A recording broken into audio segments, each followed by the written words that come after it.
What's up guys, Chaos Shinobi here. This is What If Naruto is a Prodigy Sannin. Summary: raised from birth by Tsunade of the Sannin and her apprentice Shizune, Naruto seeks to make his own mark in the world. However, the medical prodigy doesn't care enough to be the Hokage. He wants to follow in the footsteps of his mother and become the next of the Sannin. Chapter 1, First Clause. Naruto dodged a boulder that only narrowly missed his shoulder. Backpedaling, he soon found his back pressed up against a tree. Another tree came flying at him at a speed that would have been unseen to the eyes of a civilian. He didn't bother channeling chakra into his fist as he punched the once living thing, splitting it in two before it could kill him. By Kemi, his mother was insane. No medic ninja ever stop treatment until the lives of their party members have come to an end. He recited, his face a stoic mask. A flash of black came to his right before something shiny glimmered in the sunlight. He turned just in time to see a woman with black hair and black eyes flash her arm from beneath long sleeves. The woman seemed to pull something, but the weird contraption on her forearm fired several poisonous senbon. By the gods above, his sister was insane as well. Naruto drew a kunai and deflected the senbon, only to find that the woman disappeared before he could retaliate. Damn it! Second clause. Looking up, he saw a flash of yellow and green flying towards him at an impossible speed. Her leg was raised well over her head, prepared to deliver a devastating X-kick. Naruto held both hands over his head, her slamming foot blocked by his forearms. He sank into the ground, a crater forming from the impact of the strike. Had he been anyone else, he would not have survived that attack. No medic ninja shall ever stand on the front lines. Already she blurred out of sight. The dark-haired woman was back, throwing a barrage of vicious punches and kicks. Naruto blocked each of the strikes, retaliating when he could. He managed to score a glancing blow to her shoulder, but he held back his monstrous strength. Despite the two women trying to actually brutalize him, he didn't want to harm either of them. Third clause. No medic ninja shall ever die until they are the last one of their platoons. He recited, dodging another tree. What is it with Okaya-sama and those damn trees? Fourth clause. The flash of blonde and green was back and she threw a punch. Naruto leaned back, bending at an unnatural angle before spinning and delivering a sturdy kick. His attack was blocked and a hand wrapped around his ankle. Sooner than he was prepared for, he found himself flying through the air. Curling into a ball, he spun as he plummeted back to the ground. Visible blue chakra coated the blonde's fist as she sent a powerful punch upward. Before it could make contact, Naruto released himself from his compacted state and delivered the same shattering X-kick she'd done not even a few minutes prior. The resulting shockwave was deafening, the crater formed by the strikes colliding becoming far larger than any that the woman created on her own. Only those medic ninja that have mastered the strength of 100 seal and the ninja art of creation rebirth are allowed to disregard the aforementioned laws, Naruto said as he landed in front of the blonde woman, his thumb pointing to the purple diamond seal on his forehead. I'm so proud of you, Sochi. Tsunade smiled, hugging him closely. Now let's get back and pack up. We're going back to Konoha. Naruto scrunched his face up and made a sound of supreme disgust. Why, Kachan? Because it's getting around the time for the academy graduation, and I want you to get into the ranks of the Konoha shinobi force. I know that you want to be a Sannin, Sochi, and you are a prodigy indeed. Tsunade kissed the seal on his forehead, placating his eye rolling. But even Jiraiya, Orochimaru, and myself started somewhere. Naruto sighed and nodded, walking back towards town with his mother and older sister. Shizune ruffled Naruto's hair playfully, and turned to her master. Are you sure, Tsunade-sama? She asked as Tonton squealed excitedly as Naruto pet her gently. The elder blonde nodded, her thoughts returning to the promise she made to her sensei when she adopted Naruto all those years ago. Her precious Sochi. The trio came up to the massive gates of Konohagakure. Naruto's mood was continually darkening the closer they came. No sooner did they walk into the gates, did the two Chunin playing cards in front stand at attention, seemingly ready for anything, or at least that was the theory. But when they came face to face with two blondes with identical rhomboid markings, one with lovely eyes like melted chocolate, the other with whirlpools of deep azure. One with a green haori with the kanji for gamble on the back, the other with a black haori with the kanji for 5 on the back. One with impressively large breasts, the other with 3 whisker marks on either cheek. The other woman with the pair had dark hair and equally dark, and still gorgeous eyes. In her arms was a small pig with its own haori type of jacket with a pearl necklace. DT Tsunade-sama? The two men stuttered out. What are you doing back? Tsunade held Naruto close. My son is here to take the graduation exam. Is sensei busy? They nodded and Kotetsu, a man with a cloth-like bandage wrapped around the bridge of his nose, escorted the group down the long street towards the Hokage's mansion. Naruto, who had been in the village with his mother and sister countless times, already knew where he was going. The kind old man was Hiruzen Sarutobi, the Sandaime Hokage. He was an adoptive grandfather of sorts to the shorter blonde. The only part of the village that Naruto actually liked. The meeting with the Sandaime was short and ended with the old man giving Naruto a scroll and word of hurry. Naruto hurried along the streets, ignoring the bows and looks of genuine curiosity. Either way, the blonde senjuaire was highly annoyed when he entered the academy. Various shouts asking who he was, and why he was even in the academy when a chunin named Iruka made himself known. Naruto gave him the scroll from the Sandaime and his eyes widened to near impossible levels. "You're Tsunade-sama-san?" He managed to get out. The younger blonde nodded nonchalantly. It was ridiculous how often he dealt with this reaction, the stuttering, the bug eyes, the subsequent addressing going from just Naruto to Senju-sama. It got old when he was 5. "Yes," he sighed, finally giving a verbal answer. "Just Naruto is fine." Naruto proceeded to take his seat, completely bored with the fact that he had to do this. "The things I do for love," he thought miserably. The test in and of itself was insulting, for lack of a better term. Naruto knew he wasn't being fair. Not everyone was the son of a Sannin, least of all the best medic nin in the world. Being trained extensively by a Sannin mother and Jonin-level sister, while troublesome at times, had its merits. The written test, which dealt in theory, was a breeze. The Shuriken Jutsu test was easy, though again, he and his sister preferred poisonous senbon to actual kunai and shuriken. That alone required more concentration and dexterity. The taijutsu portion was fun, at the very least. He was paired with the assistant teacher, a man named Mizuki, that was continually glaring at him. Needless to say, the man was put in his place. Finally, they made it to the last portion of the test, which focused on ninjutsu.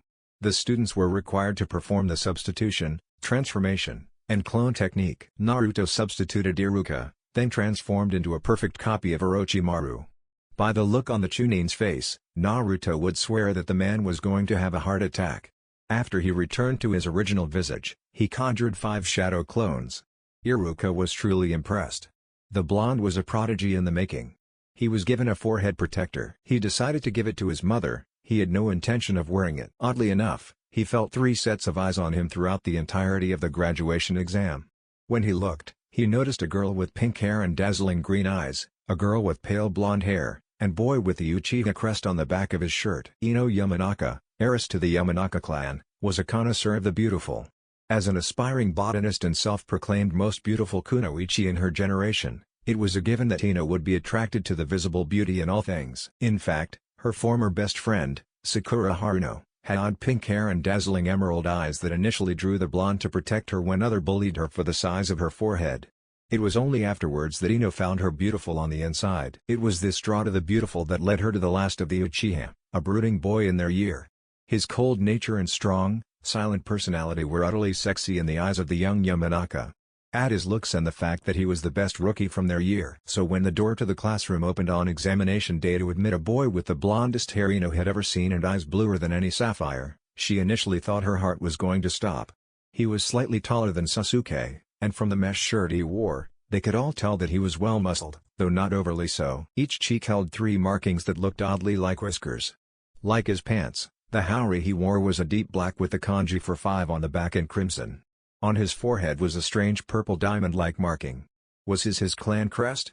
All clans had their crest emblazoned on their clothing, like the Nara and the Uchiha. Some clans, however, had physical markings as their crests, such as the red fangs on the cheeks of the Inuzuka, or the spirals on the cheeks of the Akimichi.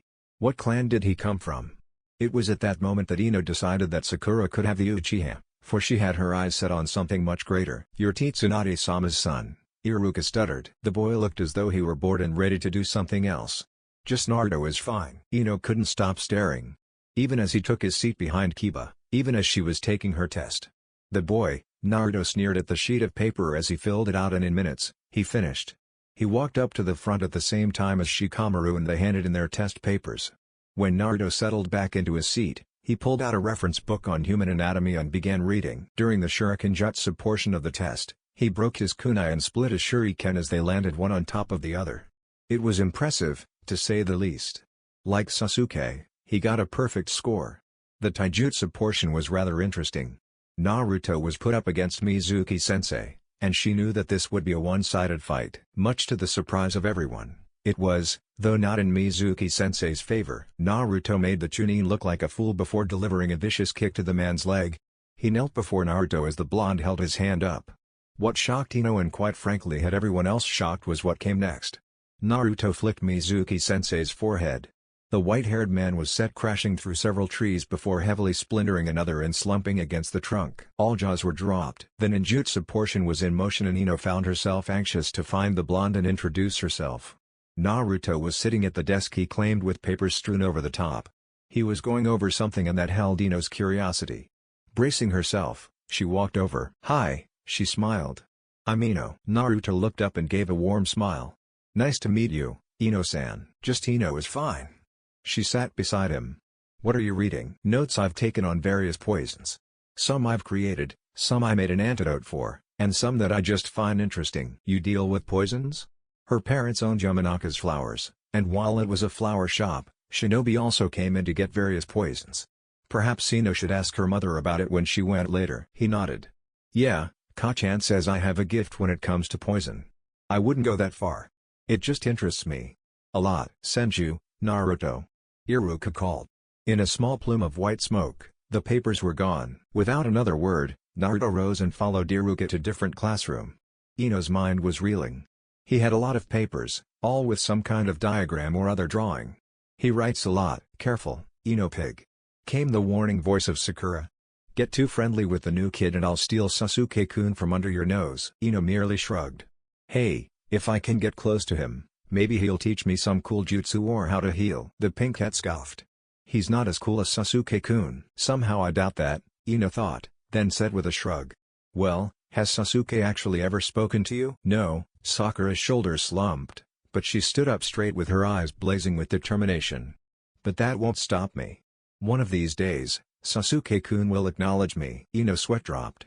"Again, I seriously doubt it." Naruto returned after a little bit with his forehead protector in his hand. Reclaiming his original seat to the right of Ino, before he unsealed his notes once more and began poring over an incomplete neurotoxin recipe. Iruka returned after a few more moments and congratulated the students who passed, telling them to return tomorrow for team placement. Naruto packed up, sealing his notes once again before leaving the school. With a yawn, he made his way through the streets of Konoha before he felt a hand on his shoulder. Had he not been in the village, he might have seriously injured whoever did it. When he turned, he was face to face with Ino. Her pale blue eyes were attractive. Unfortunately for her, Naruto didn't really have a thing for blondes.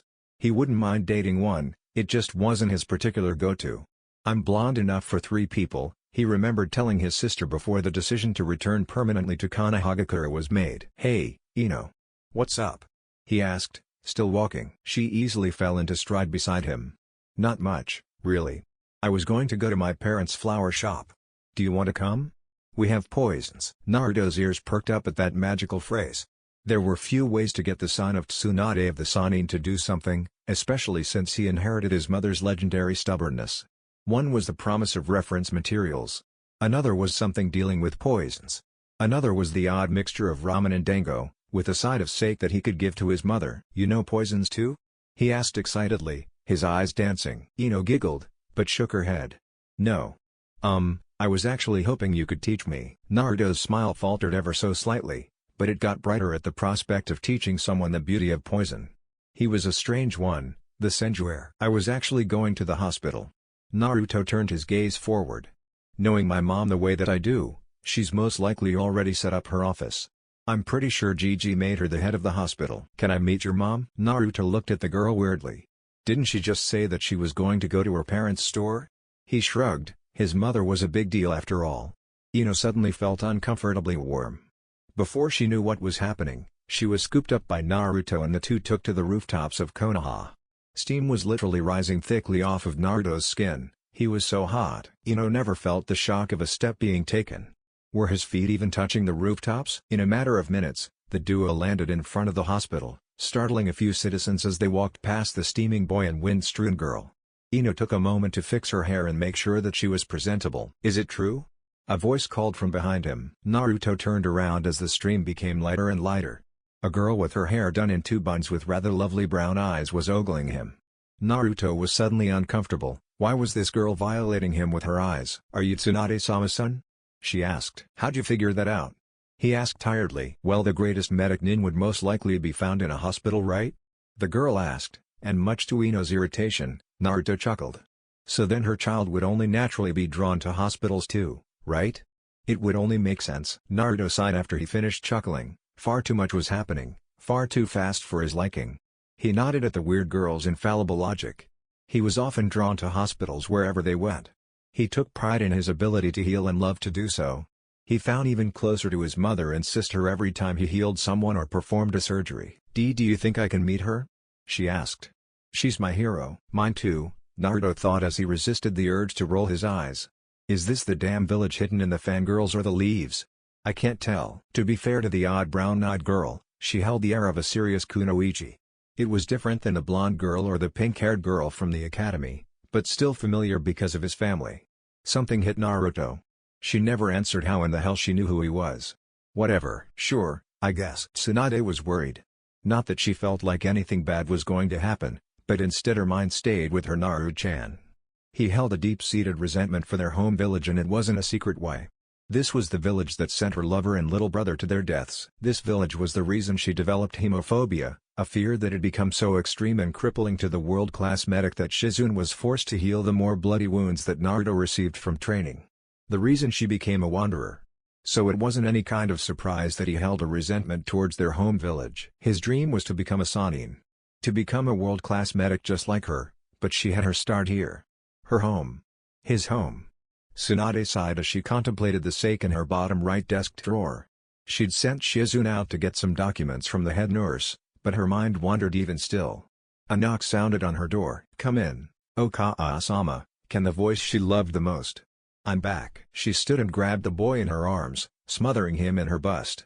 "How did it go, Sochi?" When she finally released him and he drank in sweet oxygen, he smiled and handed her his leaf headband. "I passed. It was too easy. Here, you can keep this. I'm not wearing it." She gave him a chiding stare and took the forehead protector before she turned her gaze to the two girls staring at her as though she were some mythical hero. The blonde of the two eyed her strength of 100 seal then eyed Naruto's. Her eyes kept moving back and forth between the two seals. Tsunade was quickly becoming irritated. "Sochi, who are they?" Naruto held his hand towards Ino and Tenten in turn. "This is Ino and I met her at the academy. This is, Panda-chan and I met her while I was trying to come in and find you." The girl he so affectionately referred to as Panda-chan leveled a ball-shriveling glare at Naruto. He, having dealt with Tsunade herself, was unfazed and looked to her as though she were missing a few screws. "My name is not Panda-chan." "Well, before you started babbling about meeting my Ka-chan, you never gave your name." He deadpanned. Her glare weakened as a blush of embarrassment colored her cheeks. "Oh, sorry. My name is Tenten." Naruto stopped listening and looked around his mother's new office. Soon he sat on the floor and unsealed his notes again and took up a pen with a contemplative look while the three kunoichi spoke. He briefly wondered who was going to be on his team. The one named Shino looked cool and intelligent. The girl named Hinata, who kept eyeing him with faint blush, would also be an ideal teammate, he supposed. Chapter 2. Naruto sat on a wooden post found on his team's training ground. Originally, he was reading his copy of Advanced Book of Poisons, Volume 2. But memories of the day prior was currently interrupting his focus. Having been placed under a jonin named Kakashi Hitake with Sasuke Uchiha and Sakura Haruno as his teammates, he didn't know what to expect at first. For starters, his sensei was 2.5 hours late. The senjuer didn't care, it was more time to work on his poisons. Giving his incomplete neurotoxin formula a break, he opted for revising a powdered formula designed to inflict temporary blindness. Hobby aside, he found that his teammates were rather lackluster. Having traveled a great distance in his young life and performed in a multitude of hospitals and clinics, he came across hundreds of thousands of different personalities. From cold and aloof to energetic and passionate. From tsundere to kadere, and even the occasional yandere. Thankfully, he escaped from the few that he met. So for him to have teammates with such interesting personalities was kind of dull. Sasuke Uchiha was a brooding boy, most likely due to some kind of mental trauma in his early years, if Naruto had to hazard a guess. He was cold, and excelled at nearly anything he decided to put his time and effort into. It was his arrogance, however, that prevented him from truly shining. Whether due to him being the last of such a prestigious clan or due to the fact that he had such a legendary Kake Genkai, Naruto didn't know. From what he'd read, the Uchiha were a proud clan with an extremely powerful Kake Genkai in the form of a dojutsu. It was due to that little fact that Naruto started a little side project. Either way, the boy looked down his peers, believing himself peerless in all things. Sakura Haruno was the complete opposite in a multitude of regards. Rather than having a superiority complex, she had a powerful inferiority complex. It had come, he learned, from the fact that she was insecure about her forehead as well as the fact that she came from a civilian family. Though oddly enough, Mebuki Haruno was a kunoichi at one point in time before settling down with Sakura's father. Regardless, the girl was best friends with Ino according to the other blonde, and they had a falling out over Sasuke. The pink head hung on the Uchiha's every word. It was like watching a devout follower listening to their living god. At times it was interesting. At times, he really wanted to render her unconscious. Sakura had also taken to insulting Naruto at every convenience, claiming that he'll never be as whatever as Sasuke. The aforementioned Uchiha would merely scoff at every form of stimuli the girl would give him. It was obvious her obsessive devotion was going to lead her to a lot of heartbreak and self-destruction. In reality, Ino was the same way. During the few conversations he had with the Yamanaka heiress, she would often muse aloud about how much Naruto reminded her of a much nicer Sasuke. That, in and of itself, was an insult. As such, Naruto distanced himself from the blonde and pink at every chance he got. It was going to get far more difficult from here, as he was the Haruno's teammate, and Ino seemed to always be waiting for him in different locations around the village. Naruto swore that if he heard anything else with Sasuke's name in it, where the arrogant prick wasn't directly involved, he was going to lose it. During his revisions to his powered toxin, Sasuke stared out of the window, seemingly deep in thought about whatever it was he thought about. Sakura was in between violating Sasuke with her eyes, giving Naruto odd looks, and complaining about the tardiness of their jonin. It was obvious that the weight was wearing on Sasuke's patience as well. Soon his attention turned to Naruto, who was flipping through the pages of his purple book while scribbling notes on a blank scroll. Something about the blonde irritated him, but he didn't know what. Was it the way he blatantly ignored the two of them? Was it the way that he didn't bother making conversation, not that Sasuke would give an answer anyway? Or was it the fact that he had absolutely no issue staying in the damned classroom doing whatever the hell he was doing, while he and Sakura were squirming in their seats with impatience? Sasuke sighed, venting his irritation. Sakura was pacing in an effort to alleviate the building energy that she felt. Naruto, of course, didn't notice. When the jonin finally showed up, he said what was essentially "I hate you, come to the roof." The Senju, Uchiha, and Haruno made their way to the roof and sat in front of their instructor. They were going to introduce themselves, Kakashi announced, by sharing details about themselves. Their name, likes, dislikes and dreams. At the behest of Sakura, Kakashi went first. At the end of it, they knew precious little about their sensei except his name, something they already knew thanks to Irika's team placement which took place a full 3 hours earlier at that point. The three Jonin sweat dropped before it was Sakura's turn. Just like their sensei, all that was known about the pinkette was her name. Throughout the whole of introduction, particularly the bits about her likes and dreams, she continually looked at Sasuke as she hugged herself, squirmed and giggled. It was quite obvious what she liked and what her dream was. Naruto rolled his eyes and looked to the clouds. Sasuke was next, and has held the most merit as one that Naruto could actually get behind. At least, for his dream. My name is Sasuke Uchiha. I have very little things that I like, while my dislikes are many. I do not have a dream, no, for I shall turn it into a reality. My ambition is to kill a certain man and restore the honor of my clan. Naruto figured that if he and the Ravenette bastard ever became friends, he wouldn't mind helping out. Of course, the lad would have to go through some major breakthroughs in terms of personality. As it currently stood, Naruto couldn't really stand being anywhere near his teammates. How about you, Blondie? My name is Naruto Senju. I like poisons, venoms, and toxins. I also like to discreetly poison people that call me Blondie. I dislike people who think they're Kami's gift to the world and not being able to heal the wounded. My dream is to become the next Sannin. Sasuke snorted. You do know that the term Sannin means 3 ninja, right idiot? And since there's already Sannin in the world, you can't be one. Besides, if there were a way to become Sannin, Sasuke-kun would probably become one quicker than you, Sakura sneered condescendingly. Now. Kakashi chided, Naruto, are you aware that the term Sannin is merely a title? An honorific, if you will. Are you sure you don't mean Sennin? It was at that moment that Naruto decided to definitively poison all 3 of them. Yes, I am well aware of the fact that it is merely a title, an honorific. Yes, I will become a sage on my journey to become a Sannin. No, I am not confused. Hanzo the salamander named my mother and her teammates the Sannin, 3 legendary ninja, each master in their own given fields. Jiraiya in Fuinjutsu, Orochimaru ninjutsu, Mikacchan in medical ninjutsu. As much as it pains me, Kacchan is not immortal. Neither is Jiraiya or Orochimaru. When they finally depart from this world, I wish to be the one to keep the title alive. I will be the next Sannin, as in the next generation Sannin. Kakashi's visible eye widened, before he nodded sagely.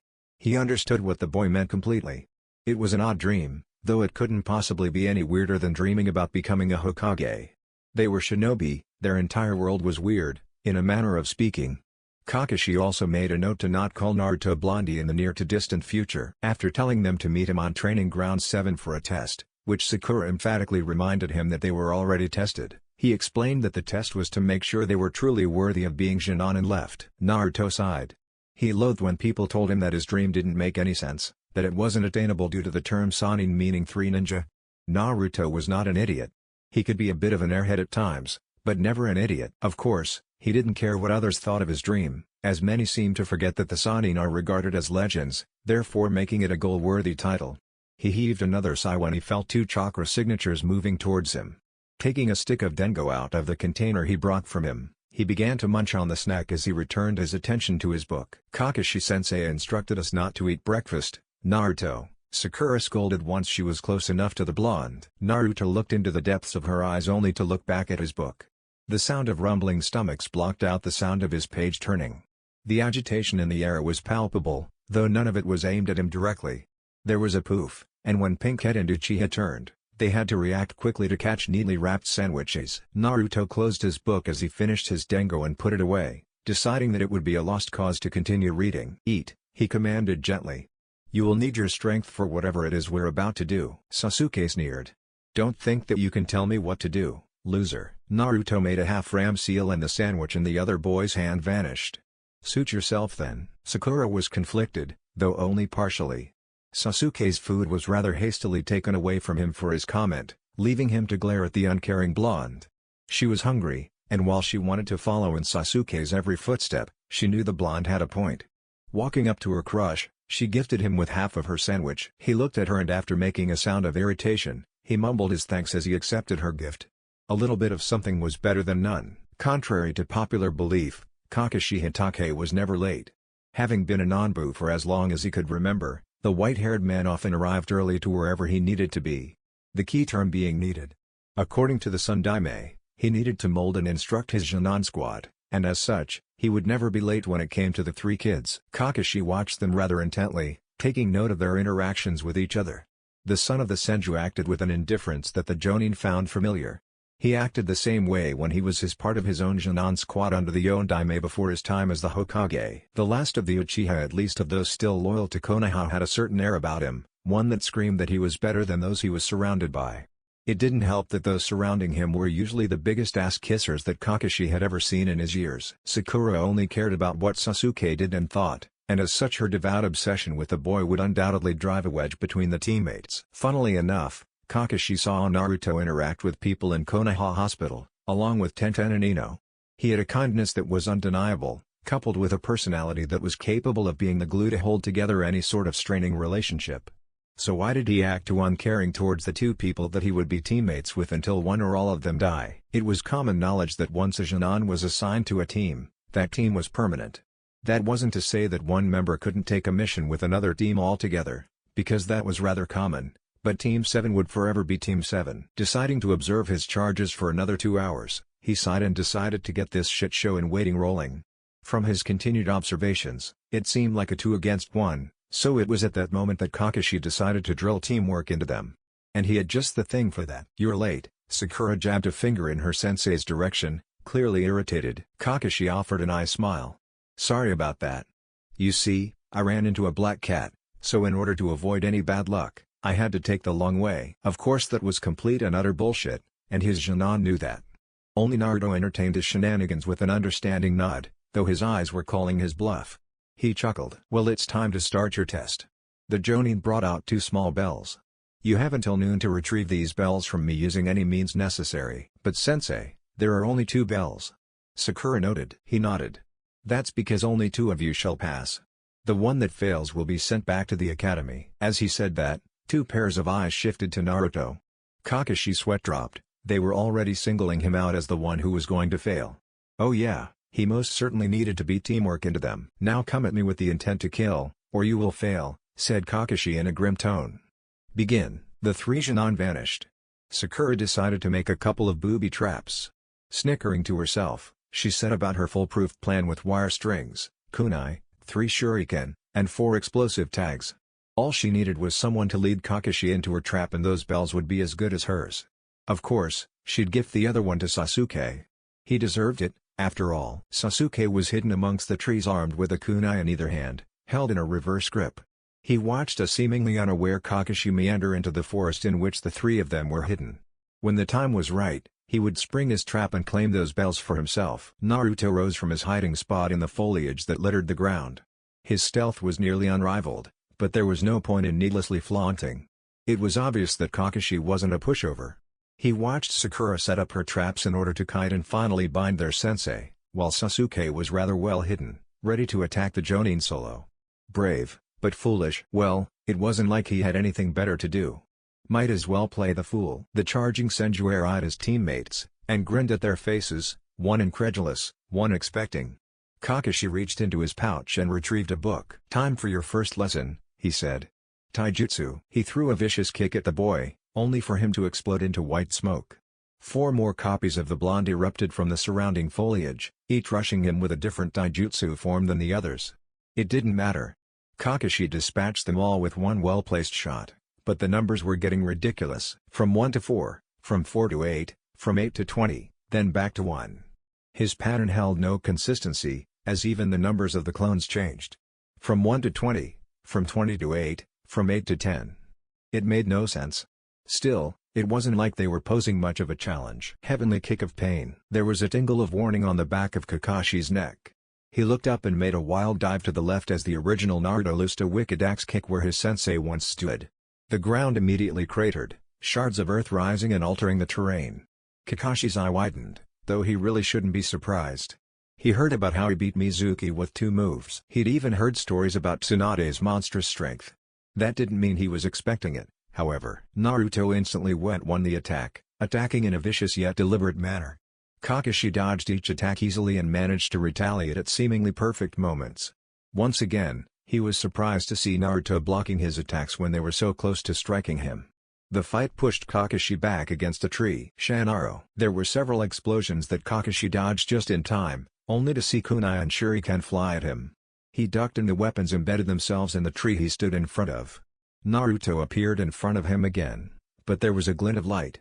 Kakashi substituted with one of the rocks that Naruto created from his attack. The aforementioned blonde was suddenly trapped, tied up to the rock by wire strings. Sakura came from the tree she was hiding in to examine her handiwork. Her jaw fell open when she noticed it was Naruto that was snared instead of Kakashi. "Damn it, Naruto!" The boy glared at her before vanishing in smoke. A sudden shadow overtook Sakura as she turned to find her sensei staring into the depths of her eyes. Second lesson, Genjutsu. Suddenly, everyone was gone. She was afraid, watching carefully as leaves spiraled around her.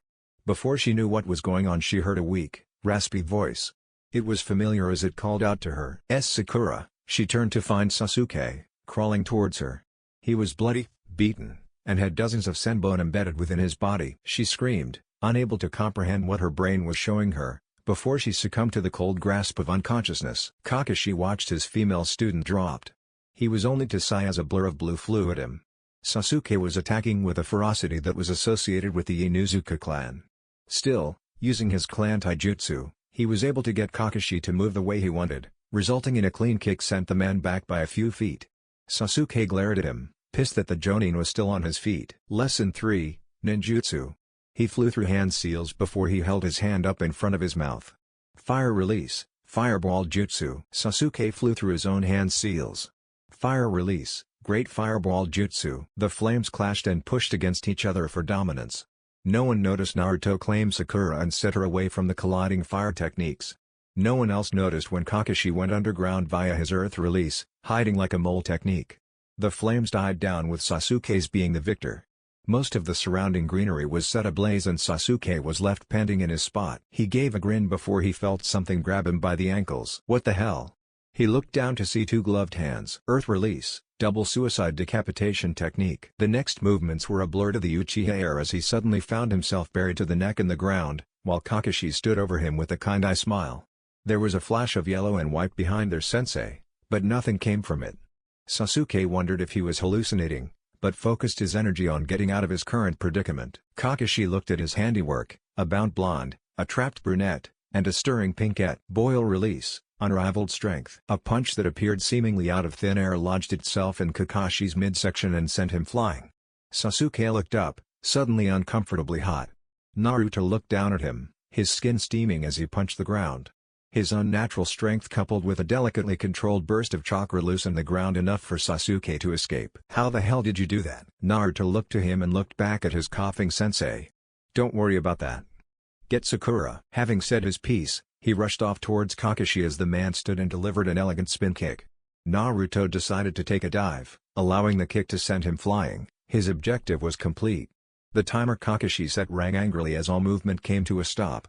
Sakura and Sasuke were standing next to a downed Naruto. "Time's up," Kakashi said, but before he could continue, Naruto held up two small bells as he stood. The other two Jonin gaped, while the Jonin eyed the boy curiously. How did he manage to do that? Good job, Naruto. Now, who gets the bells? Naruto looked to his two teammates. Both looked relatively worried. Should he decide to be selfish, either one could and would be sent back to the academy. Surprise slapped them both as they each received a bell, leaving Naruto with none. They stared at him, wondering why he would do such a thing. "I honestly don't care about being sent back," Naruto said. "The dreams they have require them to be here, kind of.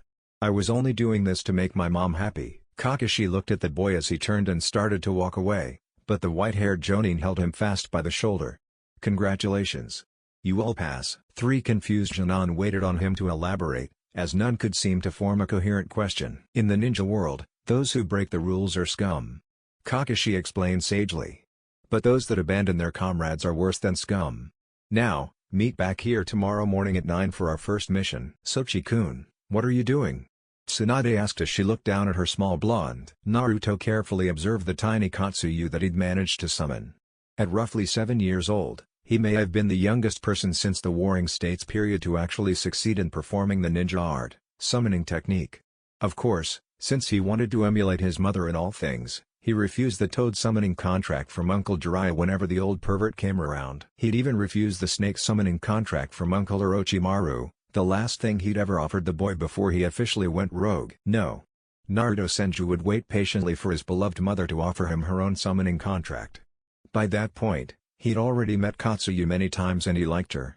She was cute for a slug, and damn adorable when she was in her minuscule state. When he turned 7, his patience was well rewarded as he was finally gifted with the slug summoning contract and the required hand seals to utilize the technique. Asking Katsuyu-chan questions, he answered, smiling at her. Tsunade raised an amused brow at the rather affectionate honorific he gave to the great slug. "Katsuyu-chan?" He nodded excitedly, gently scooping up the tiny white and blue slug before presenting her proudly to his mother. "I managed to get a tiny Katsuyu.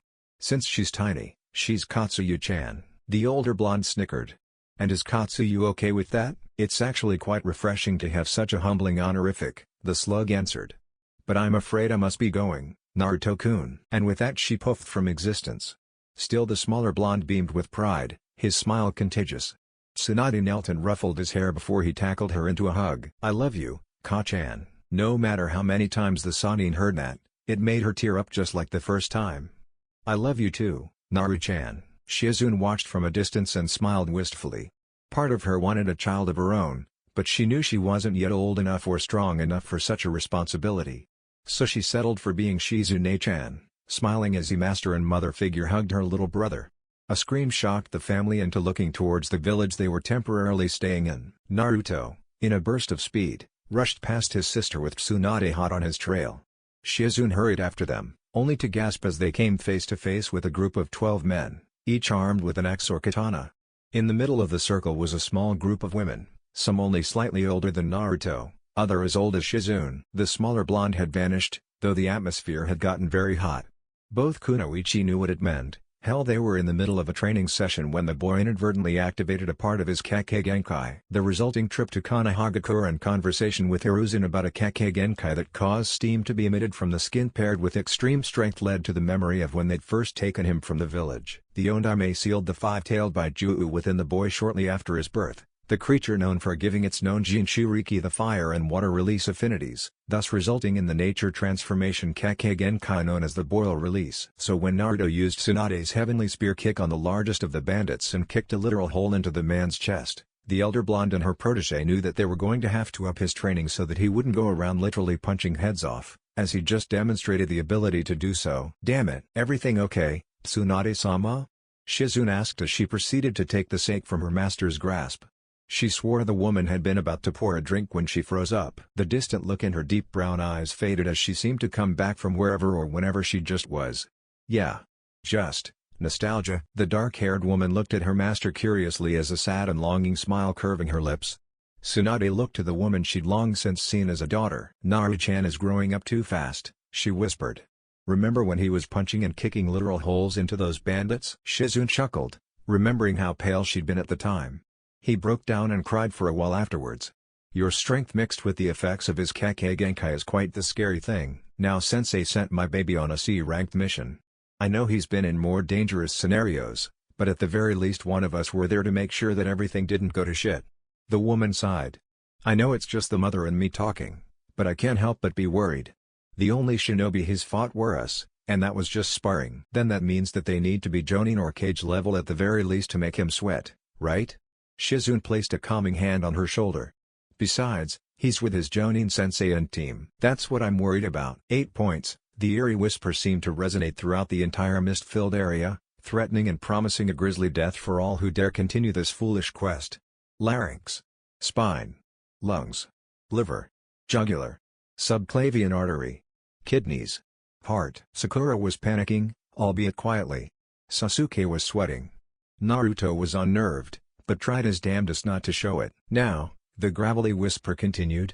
Which will be my kill point? Kakashi gathered his chakra and in a wicked burst, removed the mist from the surrounding area.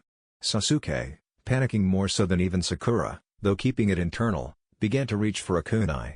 He needed an escape and his own death would be the perfect escape. Unfortunately for him, Naruto chose that moment to grab his arm, though his own body was shaking. I won't heal a coward, the blonde snarled. Sasuke. Kakashi's voice cut through the tension and the venom in Naruto's voice. Calm down. I will not let my comrades die. Trust me. He looked over her shoulder and gave his patented eye smile, showing that he was calm and in control. Tazuna gasped. I wouldn't be so sure. Zabuza was crouched in between the Jonin and civilian, poised to attack. Naruto reacted on pure instinct, weaving the tiger, horse, rabbit, rat, and dog hand seals.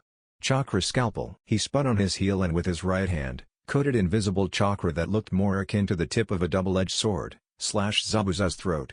The man's head came off, but his body erupted into water, falling into a useless puddle at their feet. Impressive Jonin you have, Kakashi. Zabuza stood on the water's surface, a grin on his face. It's been a while since anyone under the Jonin level has been able to defeat my water clones. Kakashi lowered himself into a taijutsu stance, holding his kunai in a reverse grip. Naruto cursed mentally. Did he have anything that would be helpful?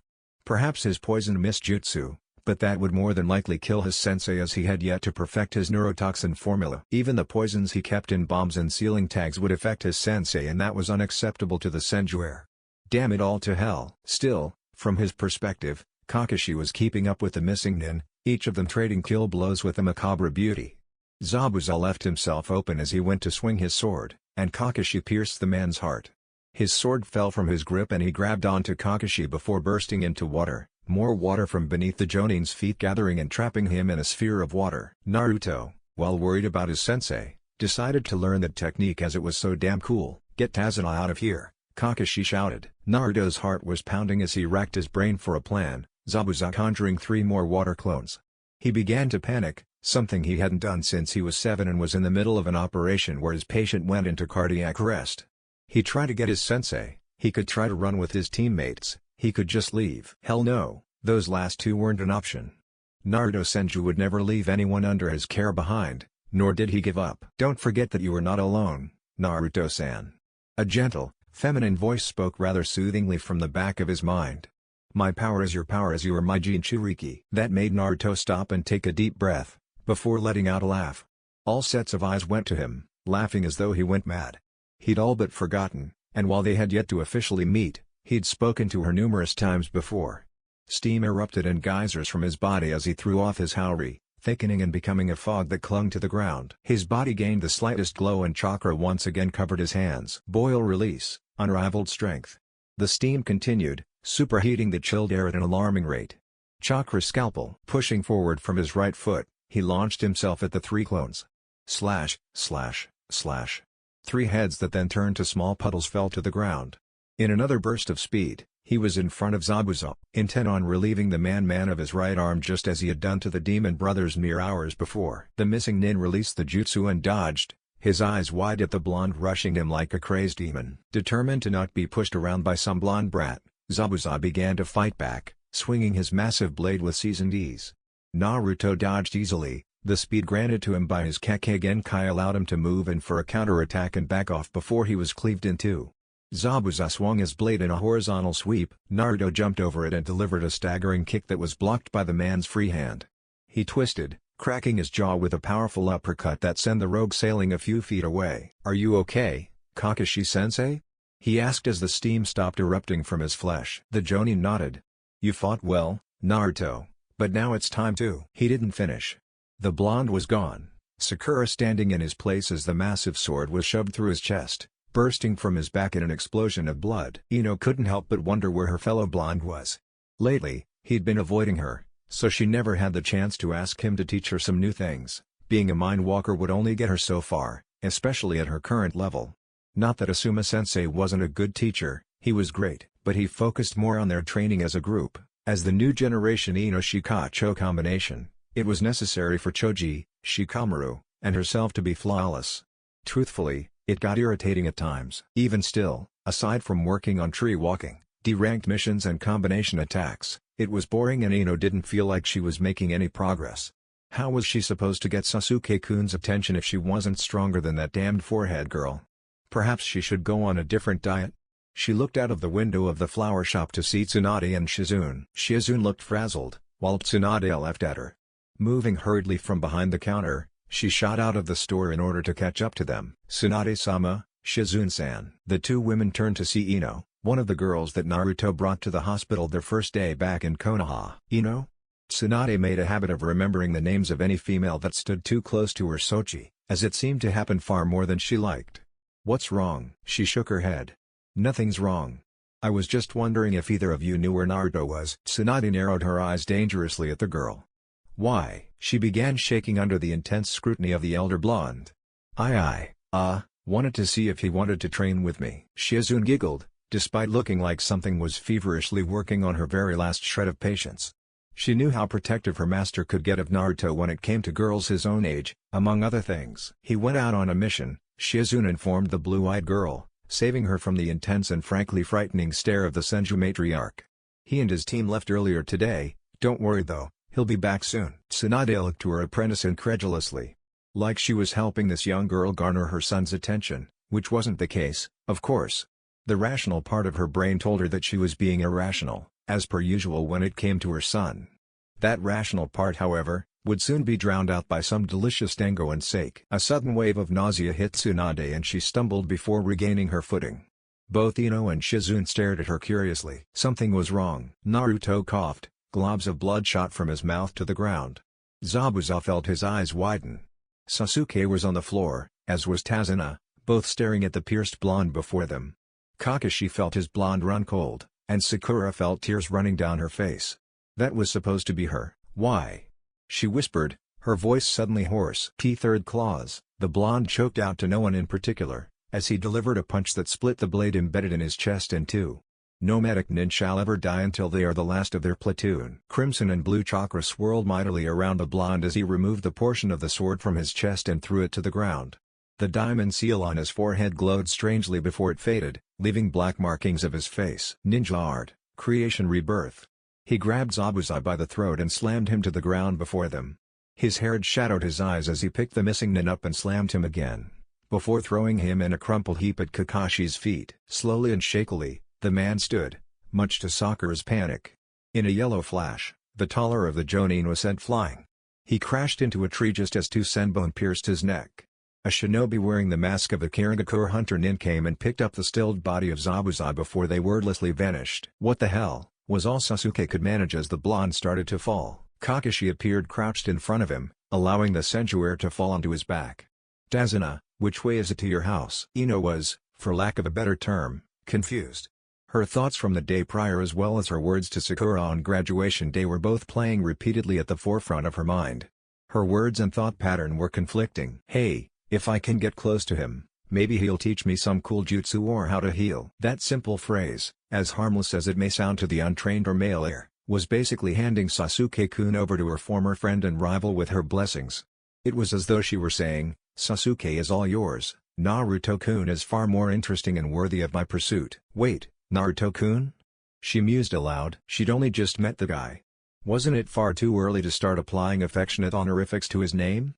Okay, technically she'd known him for about a month and day, and they often hung out together after running into each other. Okay, that wasn't true.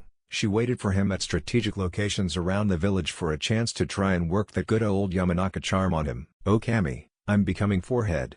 Ino thought, slumping at the thought, but then at the same time, just yesterday, she wondered if her training with Naruto would garner the attention of the Uchiha. Her thought pattern was counterproductive: get the attention of the senjuer and make him like you, or use the training he'll agree to in order to win the affection of the Uchiha heir. Gah.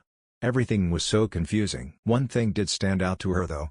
When he carried her bridal style to the hospital, Ino found herself unconsciously snuggling closer. Even blushing profusely at the feel of those iron-like muscles. Not that she'd ever admit it, of course.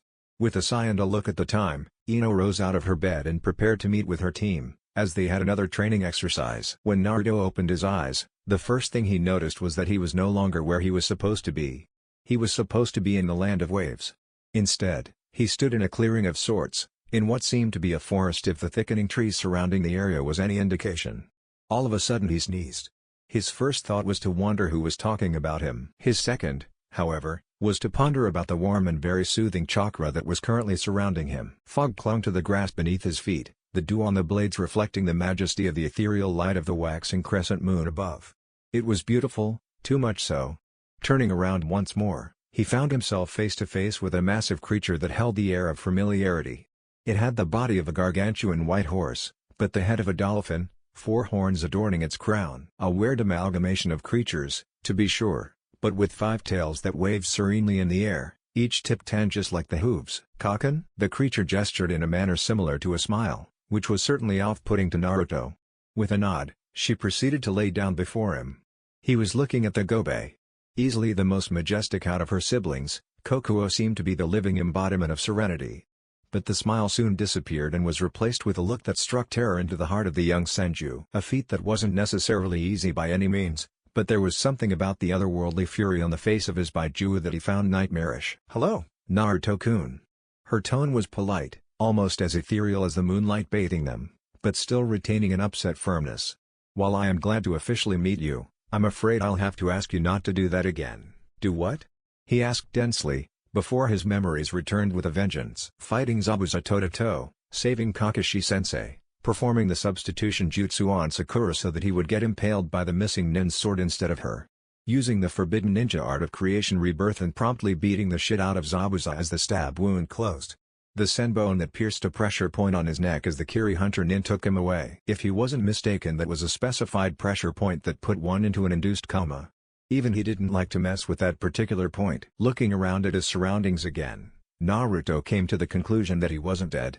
No doubt the pure world looked different than this, as he wasn't particularly one to just arbitrarily stare at the moon.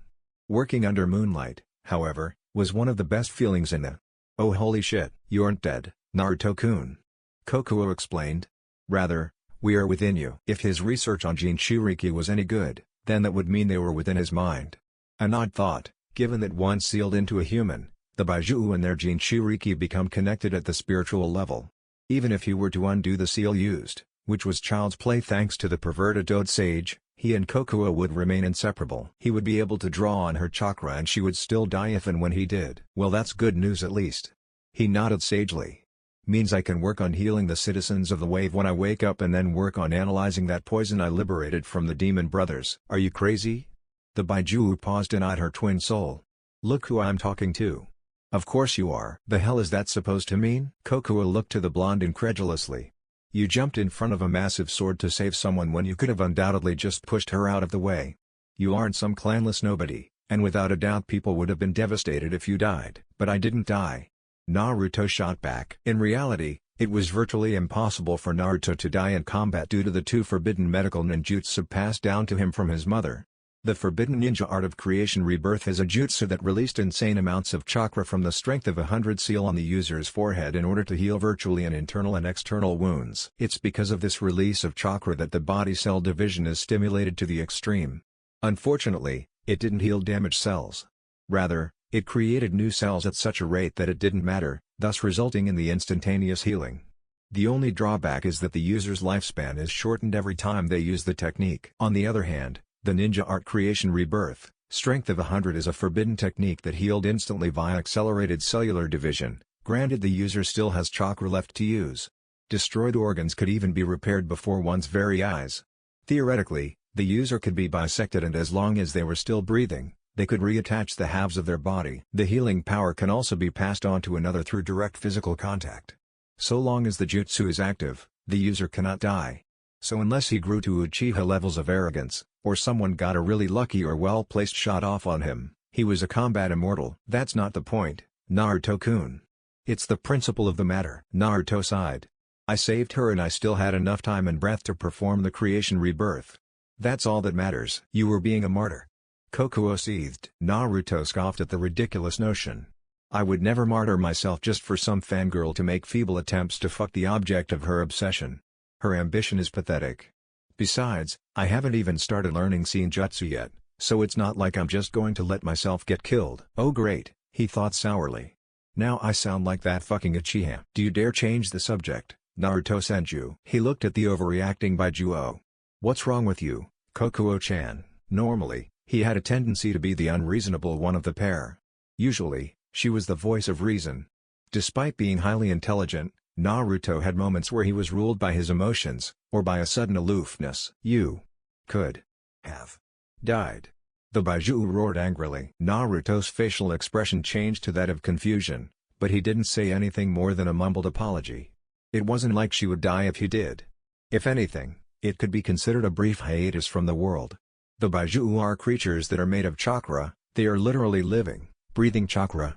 Chakra is energy, the energy that is within and surrounds all things. Energy cannot be created or destroyed, unless one was the Rikudo Sennin, but instead, it is only transferred. Death to a Baiju is to be dispersed until their chakra is capable of reforming in a different area at a different time. That time could be anywhere from a year to a century. In short, Kokuo and her 8 siblings were perfect immortals. Just don't do it again, Naruto-kun, she sighed tiredly. I actually like you. Kokuo, unlike a majority of her siblings, didn't particularly mind being tied to a Jinchuriki. It sure beat the hell out of being bored all day. Even if she was a pacifist. On that note, a thought came to Naruto. Say, Kokuo-chan. Do you have a human form? Kokuo gave him a droll stare. No, Naruto-kun. I'm just a being of infinite chakra that can level entire mountain ranges with a sudden movement of the tip of one of my tails. As such, I cannot imagine that I would have something so minuscule as a human form. You're in a sassy mood today, Naruto stated dryly. A very shouty and sassy mood. Be glad it's sassy and not slappy, she said as she flashed the horns on her head. Or stabby. Naruto shuddered and willed himself to wake with that horrifying thought. Compared to her, he was an ant. Getting impaled by one of her horns would more than likely mess him up that neither of his forbidden techniques would be able to help him. Some pacifist you are. Naruto opened his eyes and merely laid on a rather comfortable mattress. His body was sore. Then again, he did take a sword to the chest. Nigh mortal or not, he was not doing that again anytime soon. Immediately, he became aware of the other chakra signature in the plane room he was in. It was small, but had potential. He sat up slowly, looking upon a shock of pink hair and viridescent eyes. Sakura? He rasped. She looked, conflicted for reasons Naruto couldn't fathom. How are you feeling, and Naruto? He shrugged. Sore. She cracked a faint smile, but it faded almost as fast as it appeared. The conflict rose once again in her eyes, almost as if she didn't know if she wanted to do whatever it was she planned. "Did Kakashi-sensei start us doing any training?" Naruto asked. "He had us start 3 walking." Naruto rolled his eyes. Why in the middle of a C-rank turned B-rank mission when they didn't know if another threat was going to jump out of the woodwork? "Alright." He started to get up. "Why?" Naruto paused and looked at the girl. He didn't say anything. She could be asking why he relieved the demon brothers of their arms then killed them. She could be asking why he was getting up so soon after being injured. She could be asking why he took the blade for her. "Why what?" he finally asked. Sakura suddenly found her shinobi sandals highly interesting as she fidgeted with the hem of her chipao. Her voice was very quiet. "Why did you sacrifice yourself for me?" he sighed. "Because I didn't think you'd be able to get out of the way in time." Sasuke probably didn't even see it coming. "I didn't think Kakashi-sensei would get there fast enough either, not that I think he wouldn't have been fast enough. Besides, I figured that I could heal off whatever was done to me. Provided I wasn't decapitated, that is." Thank you, Naruto," she whispered. How did you move so fast?" Naruto stretched as he stood and held his right arm out, heating his chakra and allowing the steam to rise from his palm. "Some of it is my natural speed. Some of it is my Kekkei Genkai, the boil release. Basically, it allows me to superheat my chakra to the boiling point and it gives me a massive boost of strength and speed." Sakura raised a brow, the bookworm within rousing excitedly. "I've never heard of that Kekkei Genkai. Can you tell me about it, please?" "It's a nature transformation Kekkei Genkai, which means I have the 2 nature affinities that make the nature transformation, and my body mixes them to get the desired result. It's a mix of fire release and water release chakra natures." "Wow," Sakura breathed. "So do you know any water or fire release jutsu?" Naruto shook his head. "No, I've been focusing on trying to match my Akachan and Neichan in medical ninjutsu.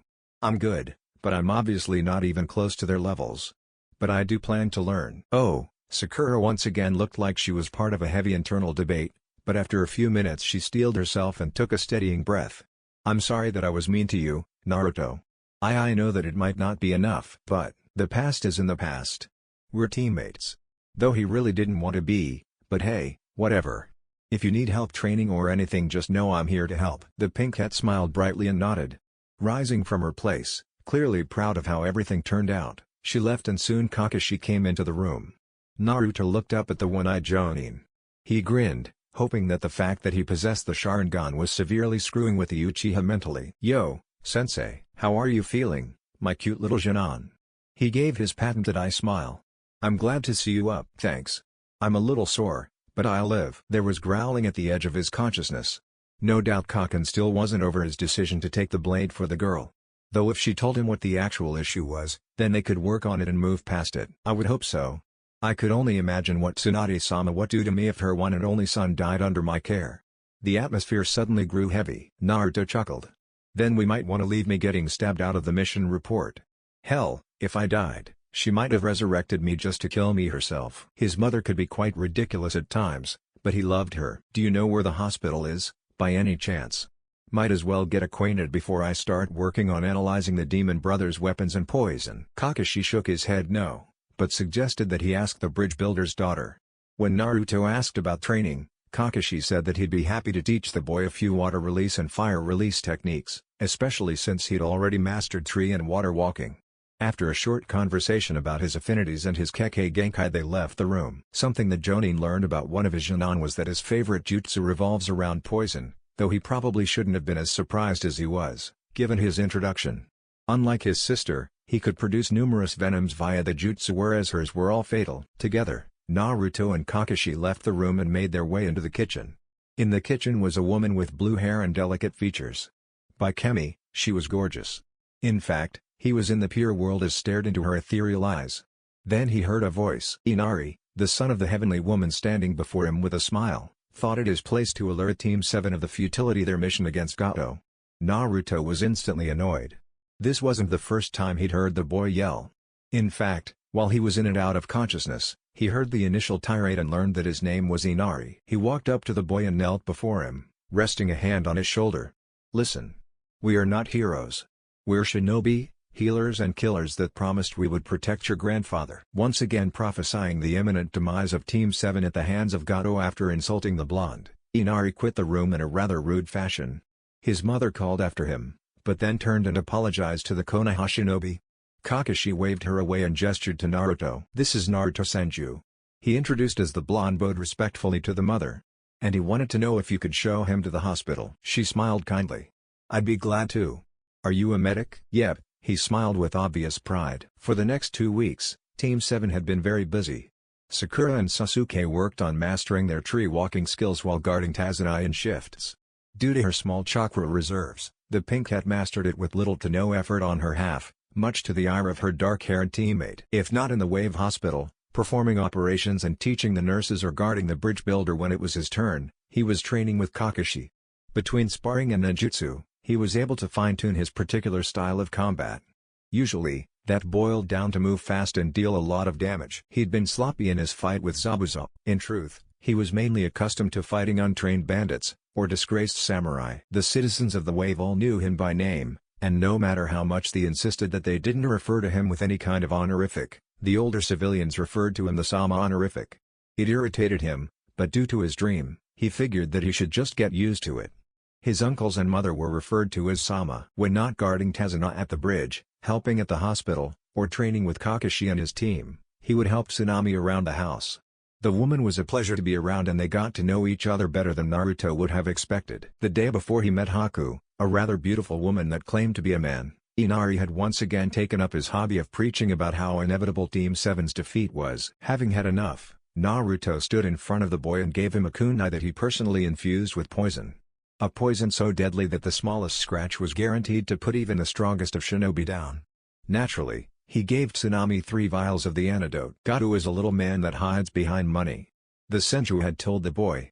He has no true power. And if we don't kill him, you can stab me with that kunai. I don't think even I could survive that. A half-lie, given the fact that he was immune to any poison he created. Something he personally saw to. But the poison on that sheathed kunai destroyed the body at the molecular level. After delivering his promise, he left to meditate.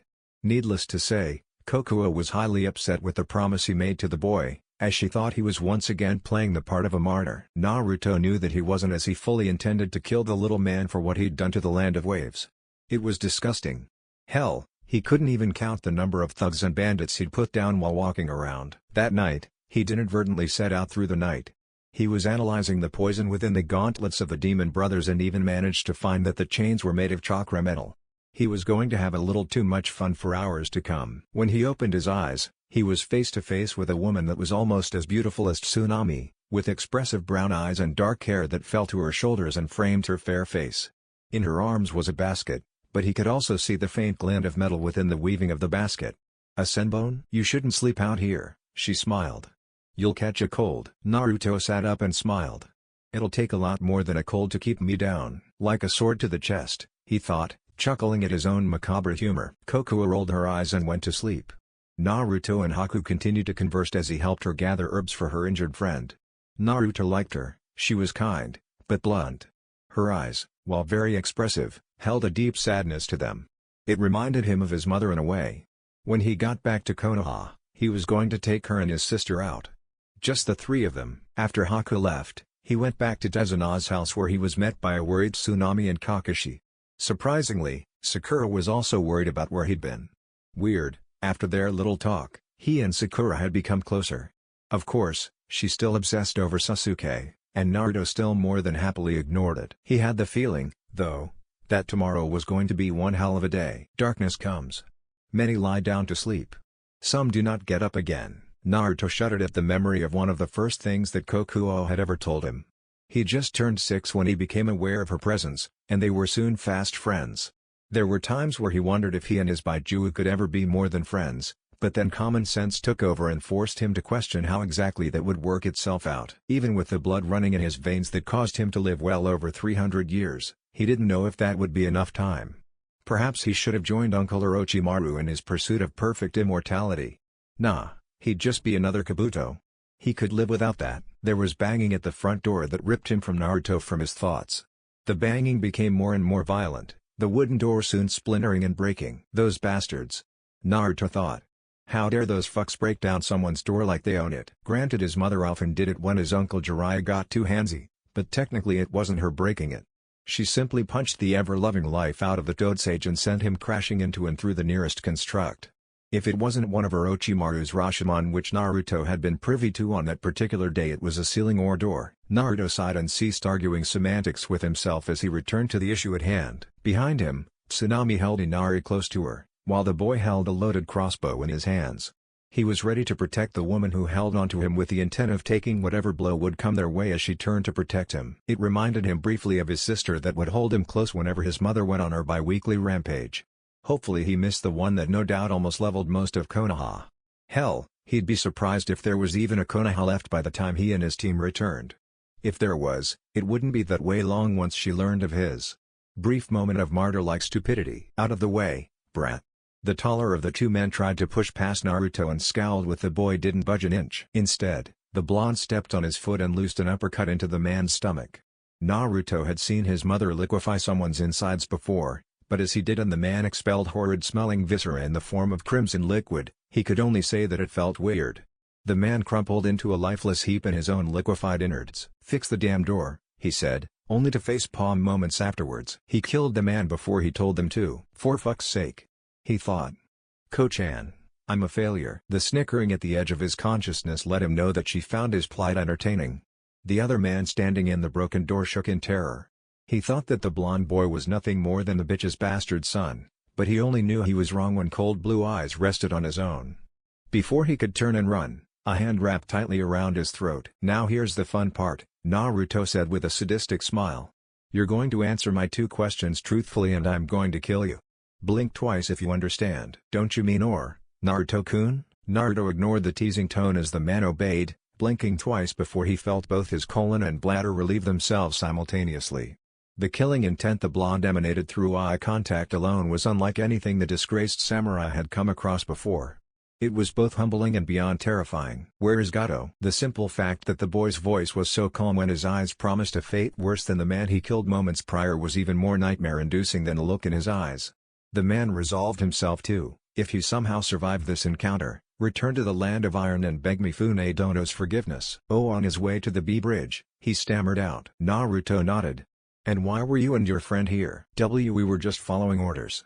To get the bridge builder's family and bring them back to the bridge." Naruto nodded and tightened his grip on the man's throat, forcing his mouth to open wider.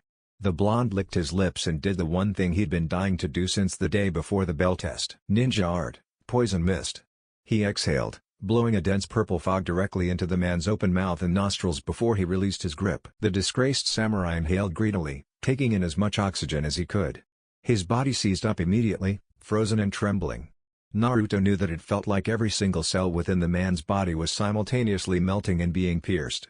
As the man struggled to breathe, Naruto conjured 2 shadow clones and hooked his thumb in the direction of the corpse still in the house. "Please clean that up and protect them until we get back." The clones gave crisp salute with a broad grin.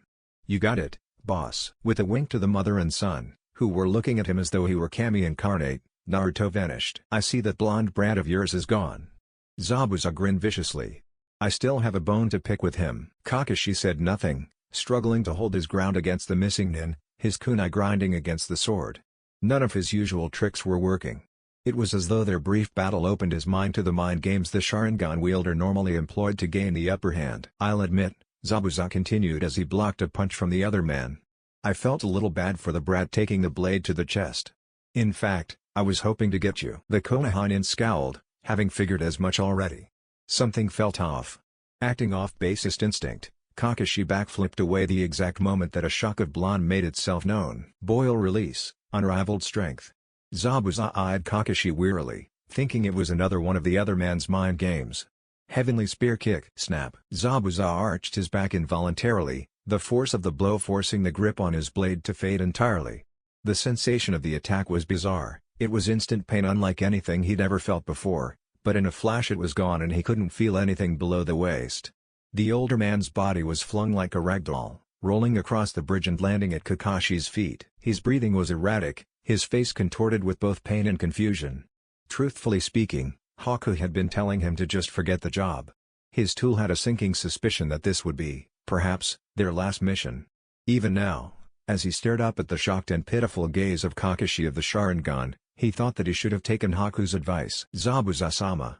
The roar was furious, a cry that held deepest emotion for the owner of the name. The dome of mirrors made from crystallized ice chakra immediately crumbled, revealing Sasuke, who looked like a pincushion and figure in a Carry Hunter nin mask.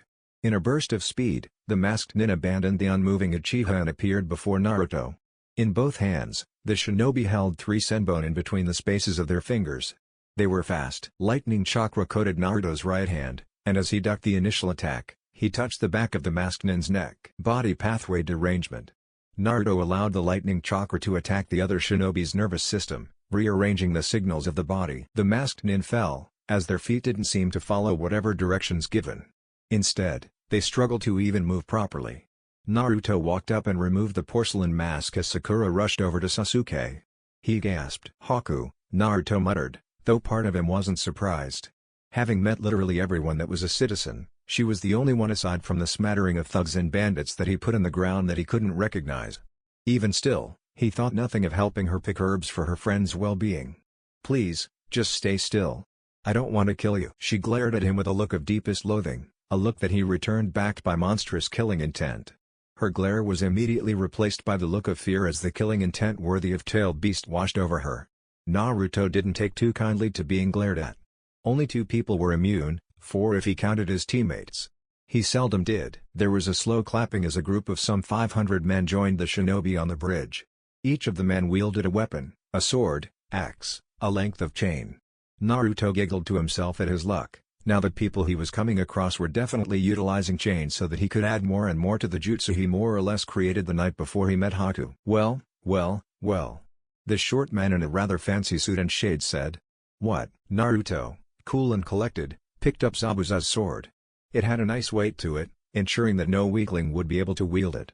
With a look of utmost jubilation, he looked to his sensei. "Okay, this is going to be some of the most fun I've had." He snickered as steam began to erupt from his body once more. Kakashi began to wonder what the boy meant before he turned the blade in hand, holding it in a reverse grip. With his left hand, he held up a one-handed ram seal and smiled at the solid clone that appeared with its own broad grin. "Go long," said the original as he threw the sword like a spear, his boil release enhanced strength making it act as a projectile fired from a cannon. There was more steam as the clone raced forward in a blur of white and yellow. The schluck let Naruto know that he hit his target, since Gato was at the front of his group of 300. The little man was skewered on the blade of the Kubikirabocho, his blood being absorbed the weapon. The blonde clone appeared at Gato's flank and grabbed the hilt of the sword before the force with which it was thrown could take now dead man off of his feet. Ninja art, poison mist. When Naruto's clone returned to his side, he roared and exhaled, a dense purple fog engulfing the small army of 300. Immediately, the bandits and former samurai started coughing and dropping, one by one, then 10 by 10 until they'd all hit the floor. Well, that was anticlimactic. He thought. I would have expected at least one of them to hold their breath. Dumbasses. What do you think, Kaken? The scoff at the back of his mind was his answer.